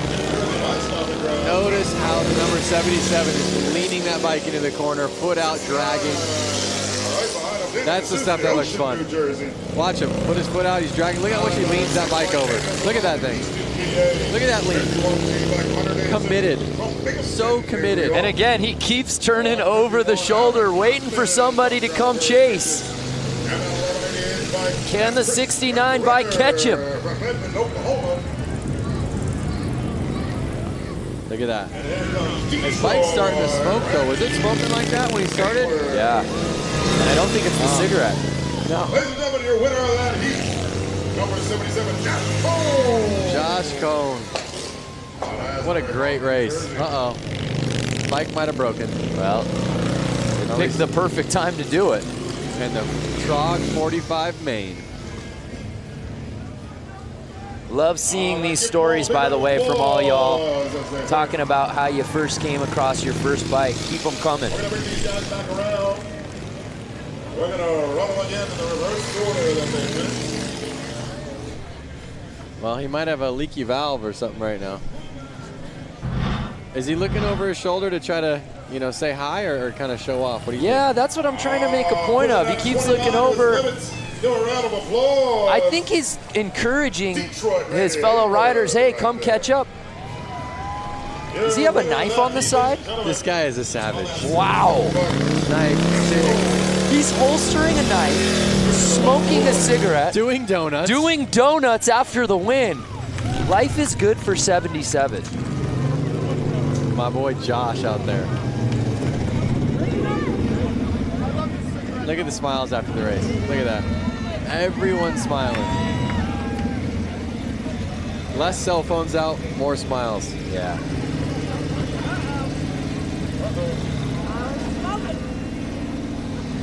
That is racing at its very core right there. Well, let's head down to Diana. Diana, what you got?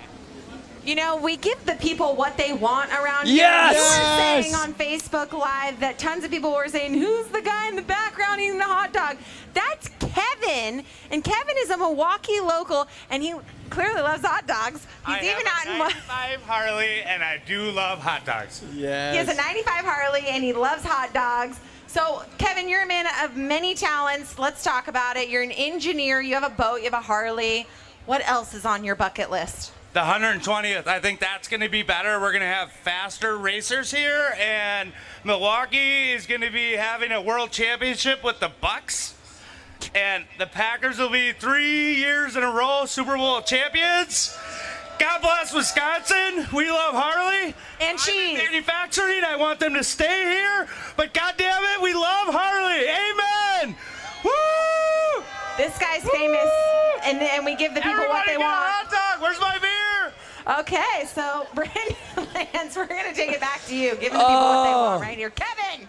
Our day is complete. Diana, thank you so much for tracking down Hot Dog Guy. We thank you.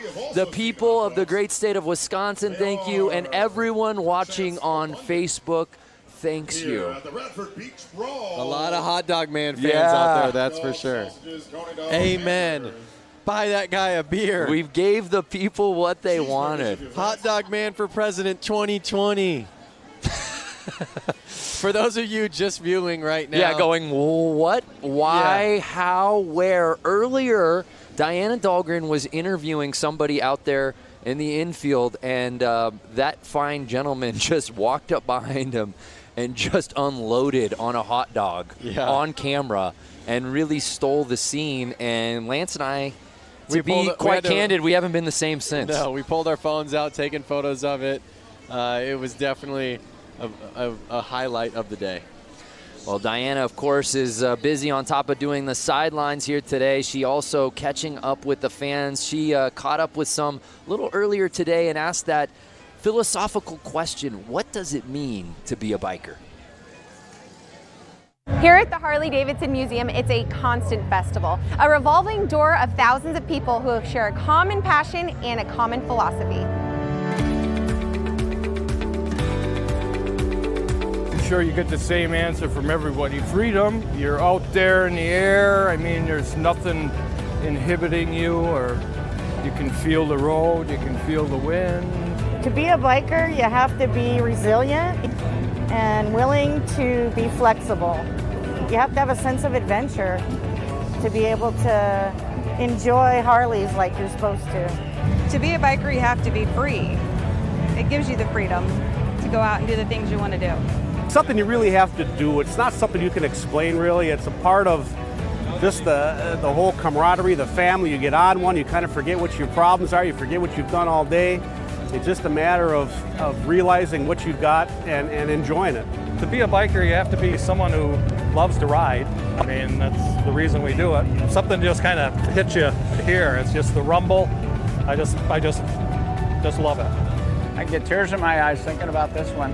It's a way of life. It's something I've been doing for 52 years. And once you get on a bike, it's so free. It's just a freedom that it's hard to describe unless you do it. I'll never forget the first time I got to ride. It was on the back of my dad's bike, and it was indescribable. Luckily, some of my friends are able to put it into words.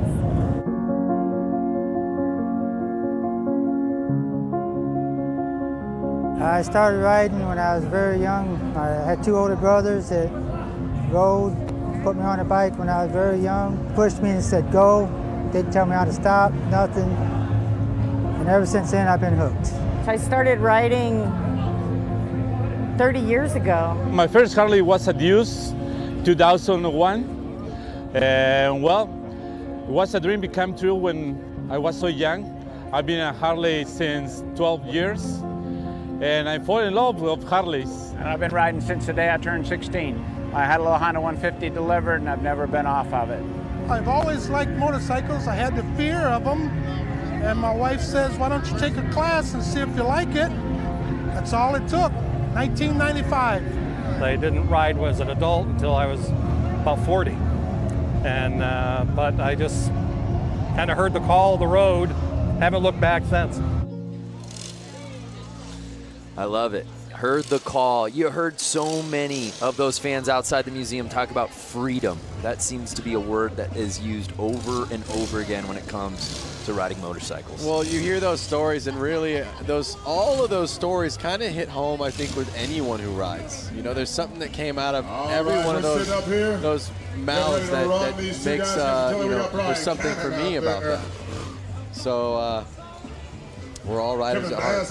Whether you ride every single day, whether you ride twice a year, whether you have 10 bikes, one bike, here with Willie G. Willie it's G, great we have to the be honor a of having rider. our racing gentlemen all the time. Well, there you see the thank shot. You so much for having Just us be a part of this gorgeous great setting for these 150th races anniversary. out here You're having fun today out here today, and thank you again. at the Bradford Beach Brawl. We move on. These are more riders from, I'm being told, our Hollywood class. I don't know how complete this heat will be, Lance.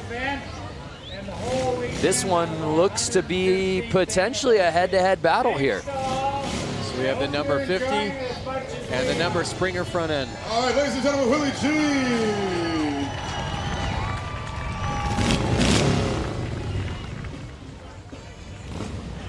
So that 50 bike has had no problem with this course out here today.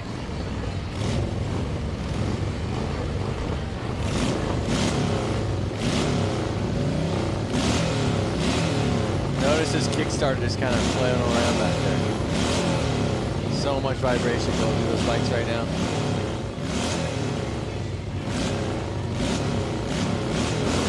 And they're off.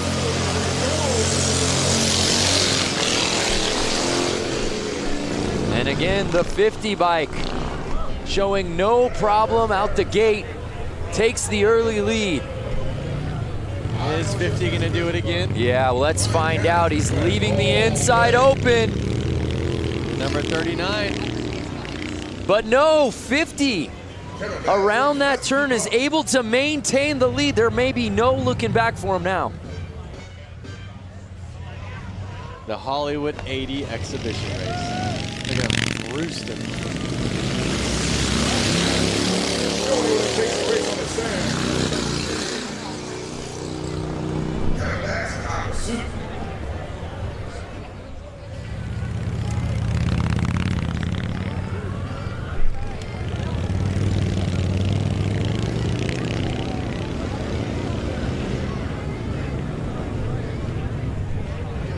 Again, they have no suspension. The suspension they do have, I guess, is that little teeny spring kind of bopping their seat up and down. And to no one's surprise, it's Brian Cannon, ladies and gentlemen. So Brian Cannon just keeps winning these heats, whether it's a semi, a quarter, a final. Oh, and he does what he did in his first race win. Drops the bike after the checkered flag. Maybe it's a signature move. Love it. Steve, no fear 50. Yeah, that's the way he's been riding today. Lance, what's the oldest bike you've ever ridden on? The oldest bike I've ever ridden on, it's got to just be my 56 Panhead.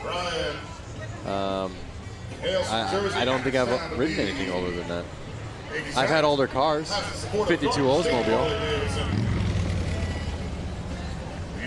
But when you really think about it, a vehicle from the 50s, I mean, that thing is almost 70 years old. Right. You know, I mean, it's just incredible. I definitely get mind blown. And obviously they don't like to wake up that easily either, if you notice this right now. I think she gave him all she could today. The fact that he's gotten through 3 races with this bike and has been the first one in the checkered flag in each of those 3 is impressive enough. And that bike is held up. He gets it started. And this one a victory lap for Brian Cannon. Like Michael Shepard said on Facebook, the first time he fell was practice. That one was for real. Another big round of applause for Brian Cannon. He dug it on out of the sand. Bring it back around for you right there. So Brian Cannon showing love to the fans out here in Milwaukee. Great day of riding for him.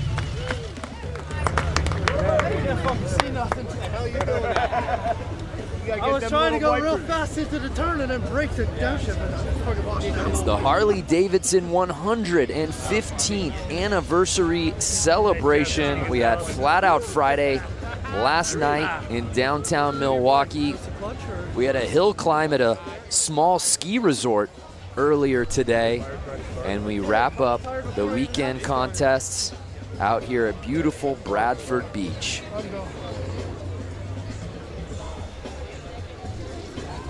no bad seat in this house because, well, Lance, we're at the beach. That's right.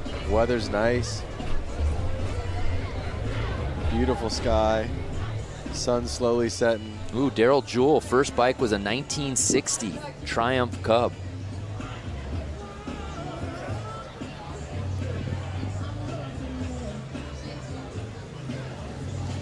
So the sun is setting on a gorgeous day out here on the water. Weather has been perfect. The conditions have been fantastic. Crazy Uncle Harry up here. He's riding that rail car. All right, come up here, wave to everybody out there in the field. This is Crazy Uncle Harry. And we're still not done.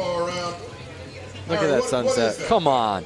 Well, it's a 1932 Chevy truck chassis with a 51 Hudson Hornet engine. Which Instagram filter is that? That's hashtag no filter. No filter right there. That's just real life. Real challenge in the corners, but we had a blast. All right, great. And you got another Hudson, right? What's that one all about? I've got two others. I've got a So it looks like we've got our next class starting to slowly line up. We'll get word on who that is. Thank you, Harry. We see the 1188 bike Uncle Harry, man, out he's been here. riding that rail car. I'm being told it's the brakeless 45. That's about it for that. We won't see that anymore. We got to give that some TLC in the pits. We're going to run this brakeless. Those are some boots right there. Final out here. That's the brakeless 45 class. They are. How long do you think it takes to lace up? Those look brand spanking new. Killer boots, man. He's new boot scooting. So who will join the 1188 bike? This isn't just a timed race. Let's get some competitors out here. Yep. Well, one thing I have to say is the hooligans are coming up right after this class.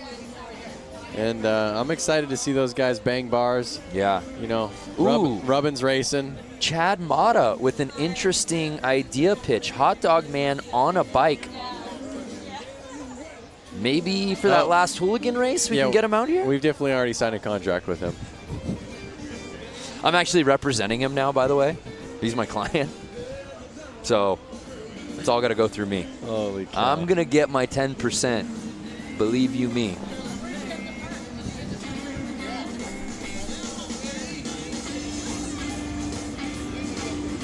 I know you come out here quite a bit for various things, being an ambassador as you have been for Harley-Davidson for a long time. If you could just talk about the power of this city. Obviously, Harley-Davidson really runs through the blood of Milwaukee, but man, it's really on display this weekend. It really is. I mean, you can see, you know, freeway overpasses where there's sculptures on them, and it's a guy riding a Harley. All through town, there's Harley-David memorabilia, whether it's inside bars, inside restaurants. Everything kind of goes back to Harley-Davidson. It's really something, and the reason why I'm such a fan of Harleys is it's such an American icon, and it's so cool that it hasn't moved cities. It's been here the whole time. They just stay true to the brand. And we have another competitor. I don't see a plate there. Hey, Germany represented. I told you they came from far and wide. I don't know that he rode from Germany, though. Well, maybe he like rode his bike onto a cruise ship, sat on it Sat the whole on the way bike here. the entire trip. Yep. Plausible. We're going to need Mythbusters on this one.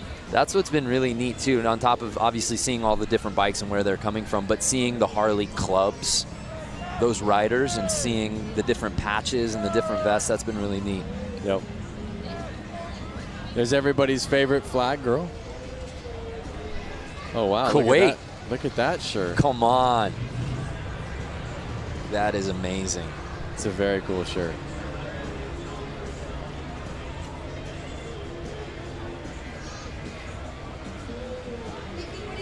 Charleston, South Carolina represent. And as we're taking a tour of different fans watching here in attendance from different places, again, let's reset the question on Facebook. Where are you people watching from? Hey, Sturgis, you were just there. I was just there at the 2018 78th, just like that Did guy's you shirt. get that frayed sleeveless shirt while you were there. I did not. That's your look, though. Or you only do that with the jean shorts. Yeah. You don't do that with the tops. The jorts. That's right. The jorts. Yeah. Coleman Warner, CCR playing in the background. That's right. Very astute. Well, let's head down to Diana Dahlgren. Diana, what's the vibe like down there right now? I am standing here with a hooligan, Benny Carlson, and you know what? We know him because, put your arms out. We got to show, there we go. We know him because this flair that he always has coming off of all of his jerseys. Very well known. We've seen you at X Games, avid flat track for hooligans. Talk about your experience. It's been good. You know, we started doing it on a road race bike, actually, and then we finally built a Sportster this year. So this is our first full season riding the Hooligan Series. So we've been doing quite a bit. Went to Sturgis. We had good results out there, and we're having a lot of fun out here. You know, last night I saw you get out there super quick on the indoor flat track when they had an oil spill. One of the guys' brake rods put oil all over the track. You were quick to get out there, give a helping hand. Is that the kind of camaraderie that happens in this community? Yeah, that's what's fun. You know, back when we were pro racing every weekend, it's kind of a cutthroat deal. So when you're talking with the hooligan guys, it's one big community, especially all the guys from Milwaukee. We got a slew of guys that are fast that are going to run up front here again in the main event. And we're out here together as a community, and that's what it's all about. Benny Carlson, please let everyone know the dealership that's supporting you. Yeah, I tell you what, you know, when the phone rings and Joe and Wayne help call from Suburban Motors Harley-Davidson up there in Thiensville, great dealership. They've been putting me on fast Harleys for a long time, so I can't say enough. Thanks. All righty, Benny Carlson, guys, we're going to go racing. Let's do this. All right, folks, we got this brakeless funnel out here.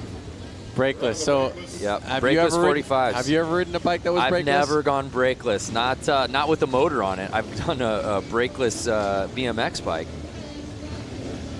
How about yourself, Lance Corey? I can't say I have. You know what? I've taken a bike off of a lift and not compressed the brakes after, and the brakes don't work for about 2 or 3 squeezes, and it's scary. Kind of a rookie move on my part. These kits are awesome, by the way. Look at these the sweaters. That green and gold is really clean, kind of Packers-esque out here. And it's 15 with the lead, Johnson. And Detroit, Randy Hayward.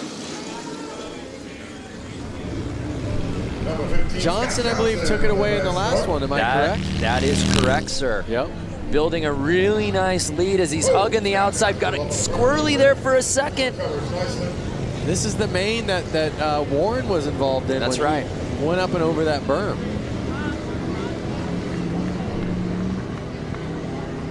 There you go. And right now, Johnson just building that lead as he hugs that outside wall. I was just going to say, notice how Johnson's almost kind of riding the berm. Listen to his bike rip by.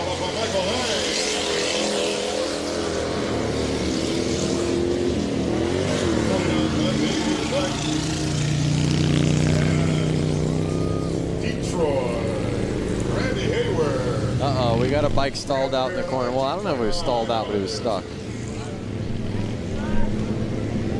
There he is. Yeah, 1188.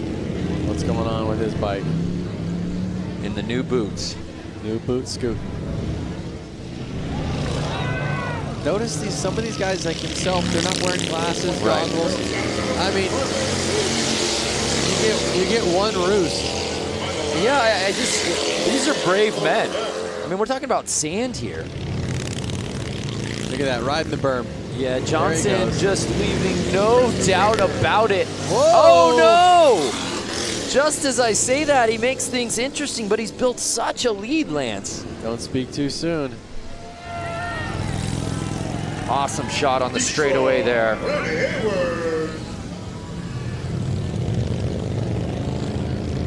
Look at that. Wide open for the checkered. On the gas. Epic.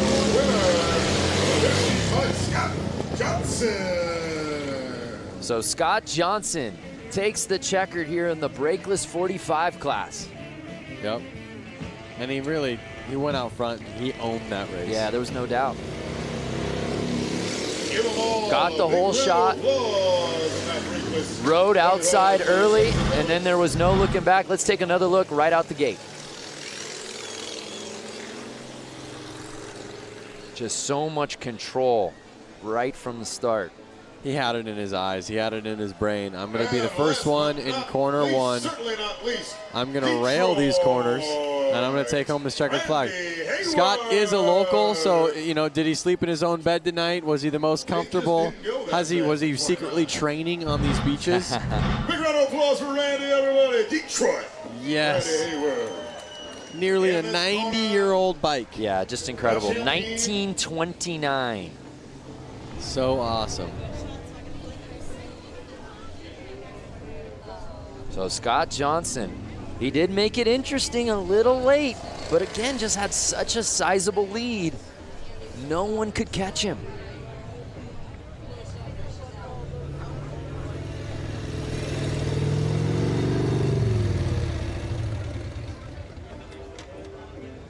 I mean, it's so cool to see everybody out there with Harley-Davidson shirts on.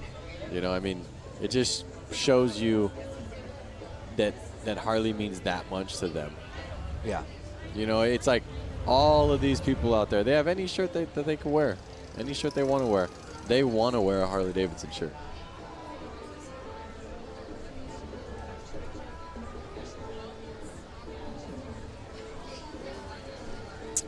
While we get this course maintenance underway, let's look back at this week. Diana Dahlgren went out to the Harley-Davidson Museum for a tour unlike any other.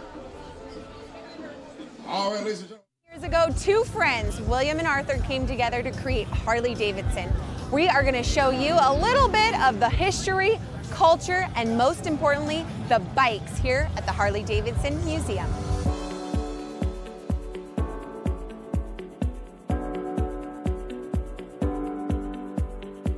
Behind us is the bike that started it all.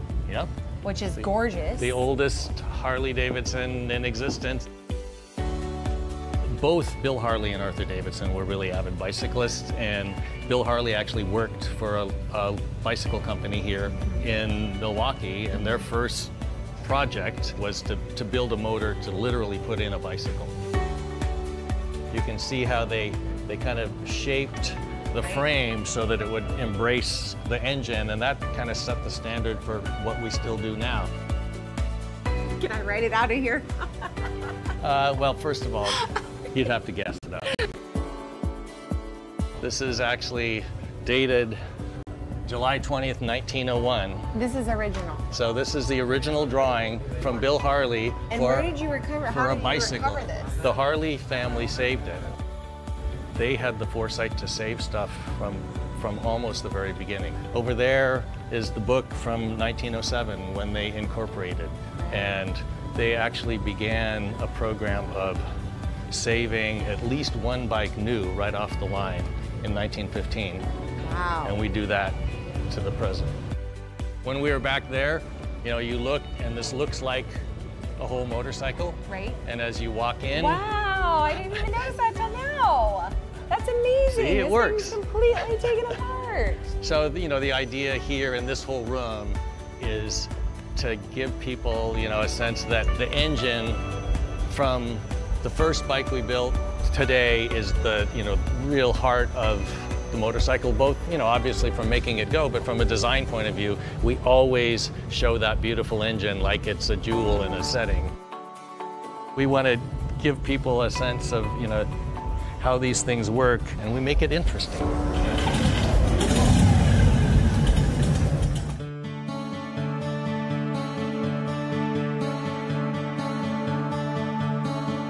By 1920, we were the largest motorcycle company in the world and sold over 28,000. In those early decades, there were dozens, we think as many as 60 different American motorcycle companies. By the time we came out of the Depression, there were only 2 companies left. You know, the major turning point was World War II. Over the course of World War II, we made almost 90,000 military bikes. What kind of jobs in the military were Harleys actually assigned to? They were mostly, they called them dispatch riders. Okay. So they were taking messages from one place to another. Our story weaves in and out of the story of American history. This is the bike that this badass cyborg Arnold has to ride. Schwarzenegger. The real Captain America in the comic book, he rides a WLA. Right. The original didn't come with flamethrowers and stuff like rocket launchers. Like the Terminator, one thing that's great is it's kind of, you know, it's not just like a car, it's a character. So Jim, we've walked around. There's a lot of stuff in this museum. Yeah. When you think about motorcycling, it's not just the bike, it's the black leather jacket, all the uniforms, and then all the things that people do to add to their bikes. So we've got, you know, just an incredible array of things to help tell the story. What do you hope each person that sets foot through this door gets? If you come into this place and you're a Harley-Davidson enthusiast, we're gonna stoke that passion further. If you got dragged along by somebody and you don't think you're gonna like it, you're gonna leave thinking, you know, that was actually interesting and I've never really thought much about motorcycling, but that's an interesting subject. There's something for everyone here at the Harley-Davidson Museum, that's for sure. That's the goal. Such an incredible experience. We encourage anybody out here that hasn't gone to the museum, I don't know why you wouldn't. Go there now. If you're thinking about, hey, I'd like to go see it, maybe do it. Go. You will not be disappointed. Hey, we've still got a couple more races to go out here, Lance. Up next, the Hooligan Main. I know this is one that the fans out here at Bradford Beach very excited about. That is for sure. These bikes have a lot more power than the other bikes you've been seeing out there. They're a little bit easier to handle. They have proper hand clutch, foot brake, foot shifting. So they are going to get a little bit higher speeds, and you're going to see these guys go wild. Well, let's go down to Diana as we continue to see the course maintenance happening. Diana, what you got? Yeah, I'm standing here with Scott Johnson. He just took the win on that last race. Congratulations, not only taking the win there, but earlier this evening. I mean, you're just dominating tonight. Thanks, I'm having a really great night. It's a really amazing track. How is the course, being that this is the first time this has been done in over 100 years? It's awesome. I mean, you couldn't really ask for anything better. It's like riding motorcycles on the beach in an oval, flat track style. They've been doing a great job preparing the track. Everybody out here has been awesome. It's nothing couldn't be better. That's amazing. Okay, so we got to talk about your crew because they were all yelling at us as we were coming out here. Let's send them a little love. Yeah, I'd like to thank my best friend, Junior Cycle Products, Warren Heyer. He's like one set up my bike and always works on it. And my buddy Kendall, he does great paint and he's a really good mechanic. My buddy Jeremiah, who's in town to help out, and of course Harley-Davidson for throwing this amazing event. Yeah, Harley-Davidson. This is just this is epic. I mean, I hope people understand how completely epic this is. This just is blowing my mind every time I come out here and look at it, and that's happened 20 times today. So. That's right, completely epic. Doesn't even describe how amazing this experience is to be on Bradford Beach. I mean, like I said, over 100 years since the last race was contended here. So guys, we're gonna get ready for the Hooligan as soon as they get done doing this track. Are you ready to race? Yeah, absolutely. Scott Johnson. All right. Scott Johnson, by the way, if I'm giving out an MVP award out here for the Beach Brawl, I think it's Scott Johnson. He's had himself a day. Yep, and look at it. He's just like calm and collective over there. Here's a crazy idea. What if instead of just, you know, softening out this course, what if the rollers there you see behind the water truck, what if those guys went head-to-head and raced this course? We had a couple people on Facebook asking for that. I have no idea what the top speed is. I feel like they're going as fast as they can go. Would it be dangerous if they accidentally went off the course? Yeah, absolutely it would be, but that's part of the appeal, I suppose. Okay. So that way there's never really a course hold. When they go racing, let me know so I can get as far away from this as I can. No, you're calling it, my friend. So if you're just joining us, hopefully you stay with us because you're in for a treat. We've still got some huge races coming up. The Hooligan Main, the TROG exhibition right around the corner as we get this course ready. It's the Harley-Davidson 115th anniversary celebration. We had flat track racing indoors last night at Flat Out Friday.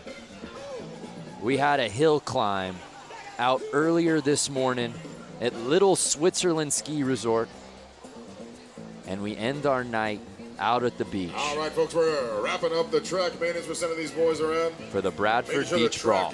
And I believe that if the viewers watching right now didn't have an opportunity to tune in live to last night's flat track racing as well as this morning's hill climb, they can actually go through Harley's Facebook, find those videos, be able to kind of watch the times that they want to watch. Ooh, that is correct, sir. Yeah, so right now we're live. If you're watching the beach, we are very much live, but you can go back and relive the great moments from the weekend. Say you're a big hill climb fan, but you missed it. You had Saturday plans.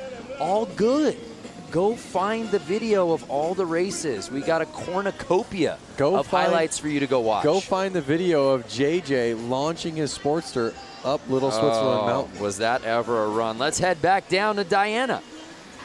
Hey guys, I'm back down here on the gorgeous beach, and I'm standing here with this very tall gentleman, Brock St. Clair. Did I get it right? St. Clair? Yeah. Yes. Okay, the only reason why I know his last name is because I thought it was the city where he was from. Anyways, long story short, we'll move on. Okay, Brock. Yes. We are here at the 115th anniversary. As you know, huge parties happening all week long. We've been together hanging out in the festivals and concerts and all these events. How has your experience been as the Freedom intern?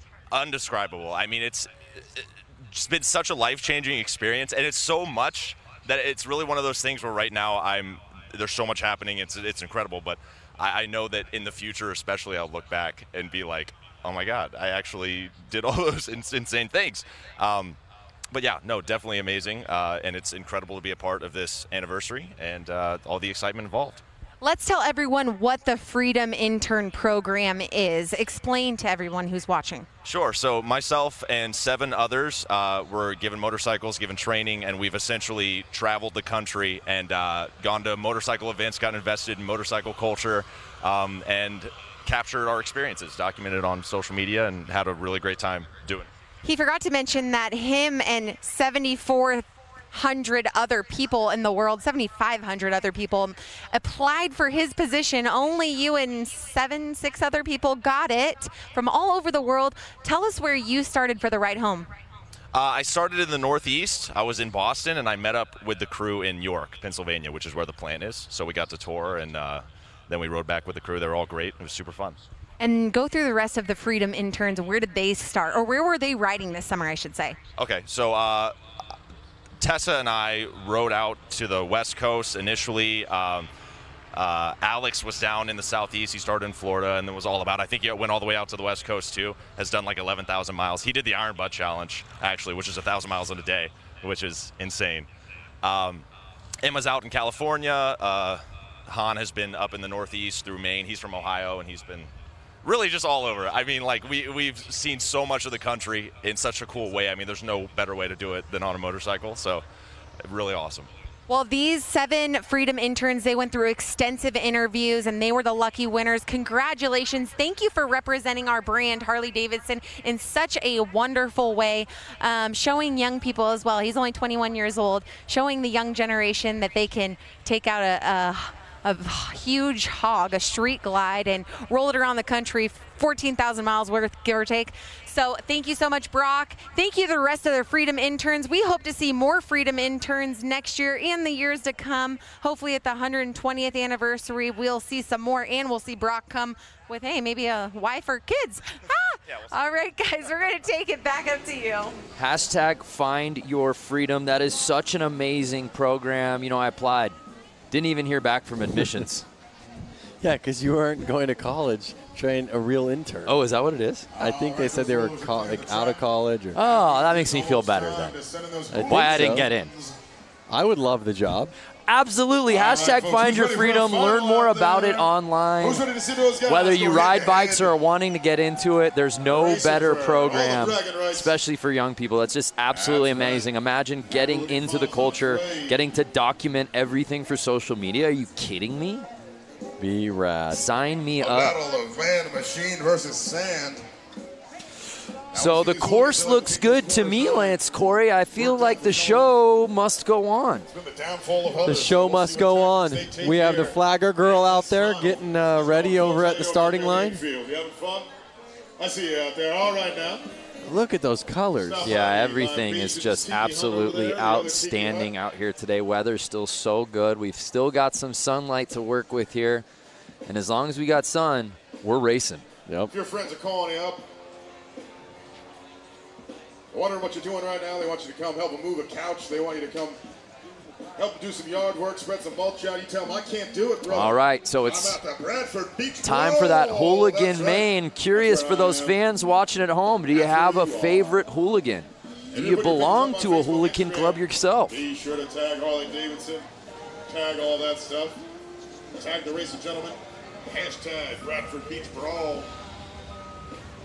Do it up, let everybody know where you're at. Make all your friends Lance, jealous. I know you being an LA-based guy, you're very close to so many of these Southern California hooligans that we've seen out here this weekend. I'm not sure if any of them really made it into the out into this one, yeah. Into the main. A lot of guys are coming out of the woodworks. A lot of good riders who you know, are 9-to-5ers. They're out there. Yeah, they are out there. And they're actually coming on the track right now. The hooligan main event is going to happen. We are seconds away. They're passing me. I'm inches away from these guys. So talented, and a lot of these guys have competed in multiple events this weekend, guys. Talk about a few of these riders and all their talent, the talent field they carry. Diana, you've gotten a chance to hang with a lot of these guys you've interviewed, half if not most of them throughout the 2 days of action out here. They all just have such fantastic stories on how they got here. It's easy for fans to get behind and root for guys like this hooligan class, right? Yeah, that's right. And you know what? There are a handful of hooligans that didn't qualify into this event. I bet they're so bummed about it. But you know what? Like we saw, racing is racing. JJ Flaherty going down in the shaded area, you know, with one hand off the wheel bars. Anything can happen in racing. And that's the coolest part about it, is it always a surprise. It is always a surprise. So there you see the format for tonight's main. Big names here in this hooligan main. Of course, Danny Holbus, Benny Carlson, Joshua Young, and Hansen, and we're off! And again, remember, these bikes are faster and they're easier to handle than those old bikes. We're going to see some fast racing here. And we're seeing more of the same from Hansen. We saw it earlier in his previous heat, taking the lead, going tight on the turns, and he looks like the one to beat, Lance. It looks like he's out there in front. He's not letting off. Looking back. But he's looking back. He's hearing footsteps. It's Holbus, 142, trying to make the pass. Riding that outside line. Is the outside going to be faster? We'll see on the straightaway. Does he pass him? He slingshotted that outside corner. Oh, shaking, baking his way past 33. Is he going to keep staying on the outside? Is that going to be faster? We'll see, and the strategy works, Lance. They are on the gas. Now can Hansen return the favor on the inside? Look at him. Oh, he's gone. Wow, look at how rutted it's getting. Even after all that course maintenance, Lance. These bikes are powerful and they are roosting. Amazing. 2 laps to go. The Danny Holbus has been primarily riding on the outside, and he's holding the lead. Notice Holbus on that corner, on corner 4. He's actually riding the berm. Look at how high up he's going. Look at that. He's getting up on the berm. Watch him come out of this next corner. That's not easy to handle that bike through that. Watch him come up on this berm right here. He went up. Yeah, he's riding up on the wall. And that's it. Danny Holbus winning the Hooligan Main out here at the Bradford Beach Brawl. That's your Hooligan winner, ladies and gentlemen. Hopefully we can get a replay of that pass. Yeah, that was awesome. That was the pass of the night for sure. Holbus takes the win, followed by Hansen and Mishler rounding out your top 3. I hope you guys can hear that, those engines ripping by our booth. And again, it was Hansen taking the early lead, had the whole shot, was riding the inside, couldn't ask for much more, but then you just see 142 Holbus zooming around that corner and on the straightaway, and there was no looking back, Lance. Yep, it was that slingshot effect. Look at these ruts, just squirrely. A well-deserved victory, that. Running around with a checkered flag, showing that pride that he just won. And these guys didn't just win this race. He had to go through qualifiers, heats to make it here. Oh, 100%. It wasn't just, oh, one race and you won. No, it was proof in the pudding that it took all day to get this checkered flag. All day, that's an understatement. We saw him out at the hill climb earlier today. He's had a full weekend, right? Just like we've had, just like you viewers have had. And it's been awesome. So Danny Holbus taking the checkered flag here in the Hooligan Main, doing it in dramatic fashion. That's it right there, folks. That was his victory lap, winning that Hooligan class. That's exciting, ladies and gentlemen. Dan Mulder, 142, was riding the wall of death. Danny Holbus, that's right. So awesome. So a great win for Danny, a great race all the way around.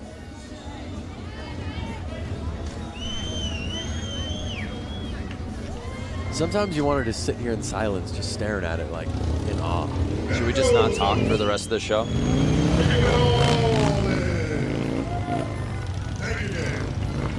Hopefully Diana can get down there and get a quick interview with him. Repping Milwaukee Harley-Davidson. Danny Holbus. And let's send it down to Diana, who's with our winner. Oh, he said he had a funny story with me. But anyways, this is Danny.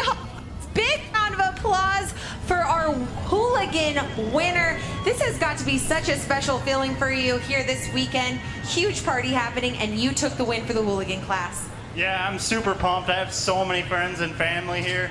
It's been a super awesome day. I just can't thank everybody enough that's had my back. You know, all my friends, everybody at Milwaukee Harley, Fuel Cafe, WFO Racing Online, Blue Moon Customs, Von Zipper. I just can't thank everybody enough. I'm so happy. Like, I woke up this morning and we went to the hill climb and it was pouring rain and I didn't even think that was gonna happen. And it turned out perfect. Perfection. He rode the outside line for the win. Give another round of applause for your Hooligan winner, Danny Holbus. What an awesome race. What a win it was. I want to hear the story that he was teasing to Diana before he got the mic. We'll get that later, I suppose. But Danny Holbus, heck of a day. Saw him out at Hill Climb, performed super well out there. Made his way over here to the beach. Uh-oh, is this another Hooligan class? These are all a bunch of hooligans that I see. What gave it away? They're shirts that say Hooligan? But wait a second. No, I see. This looks like TROG up here at the starting line. So right now we're racing that TROG 45. These are the TROG 45s here. TROG 45 class, these are all. Our final race of the evening. Do you know what TROG stands for? Tell me. The Race of Gentlemen. The Race of Gentlemen, which makes sense as today's race is presented by the Race of Gentlemen. There you go. TROG. 2 and 2 together. You think that was a coincidence? But did you not really know? No, I just wanted to hear you explain it. We talked about it in meetings all day long. The race of gentlemen, TROG. Keep an eye on these guys. So this is it, the final race of the weekend here at the Harley-Davidson 115th anniversary celebration. These guys are about to give it all they got. In the finals of the TROG 45 class. Checkered flag girl looking at them, making sure they're all ready to go. And they're off! 6 bikes, our final race, oh no!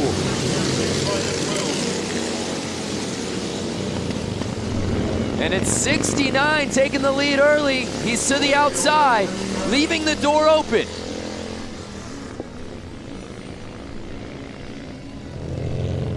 There they are again. Compared to the hooligans, these bikes are a lot harder to ride.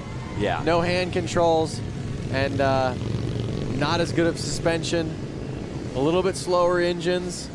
So these guys are wrestling. I'm hearing all the cons. How about the pros, Lance? The pros is the fact that they're riding bikes that are 50, 60, 70 years old,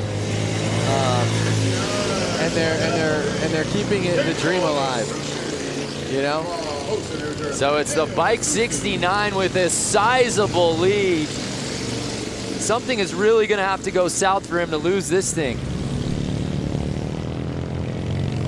Oh, Detroit, right here. Pushing that 29 Harley-Davidson to the max. So we're in the midst of the race of gentlemen.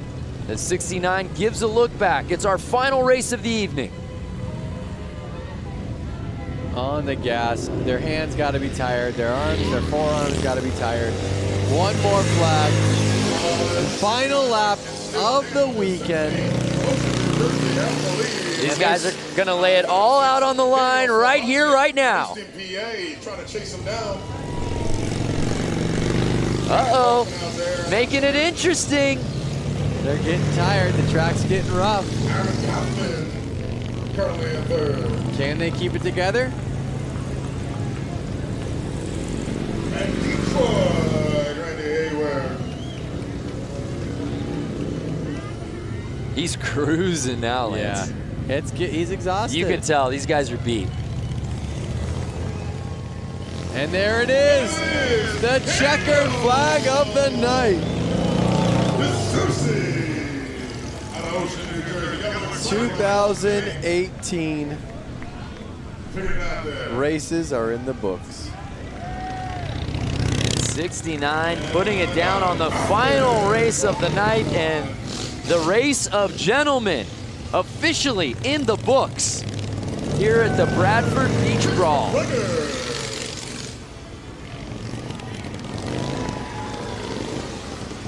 Harley-Davidson. Man, I could just watch this shot over and over again. Oh yeah. And Detroit, Randy.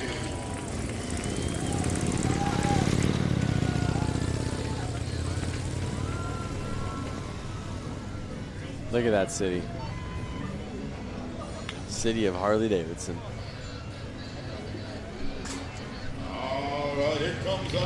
What a day of racing. What a weekend of racing. Congratulations to all our competitors here at the Bradford Beach Brawl. We kicked things off last night under the lights in the arena with Flat Out Friday. All the guys and gals putting on a show under the roof. So much fun, so many different classes full of mayhem. Everyone getting involved in the action. And the fun just continued as we moved on to today. This morning, the Harley-Davidson hill climb at Little Switzerland. Lance, some bikes had more trouble than others. That is right. But everyone seemed to have the time of their life, particularly on that mogul. Definitely, the mogul is what separated them today. Yeah, absolutely.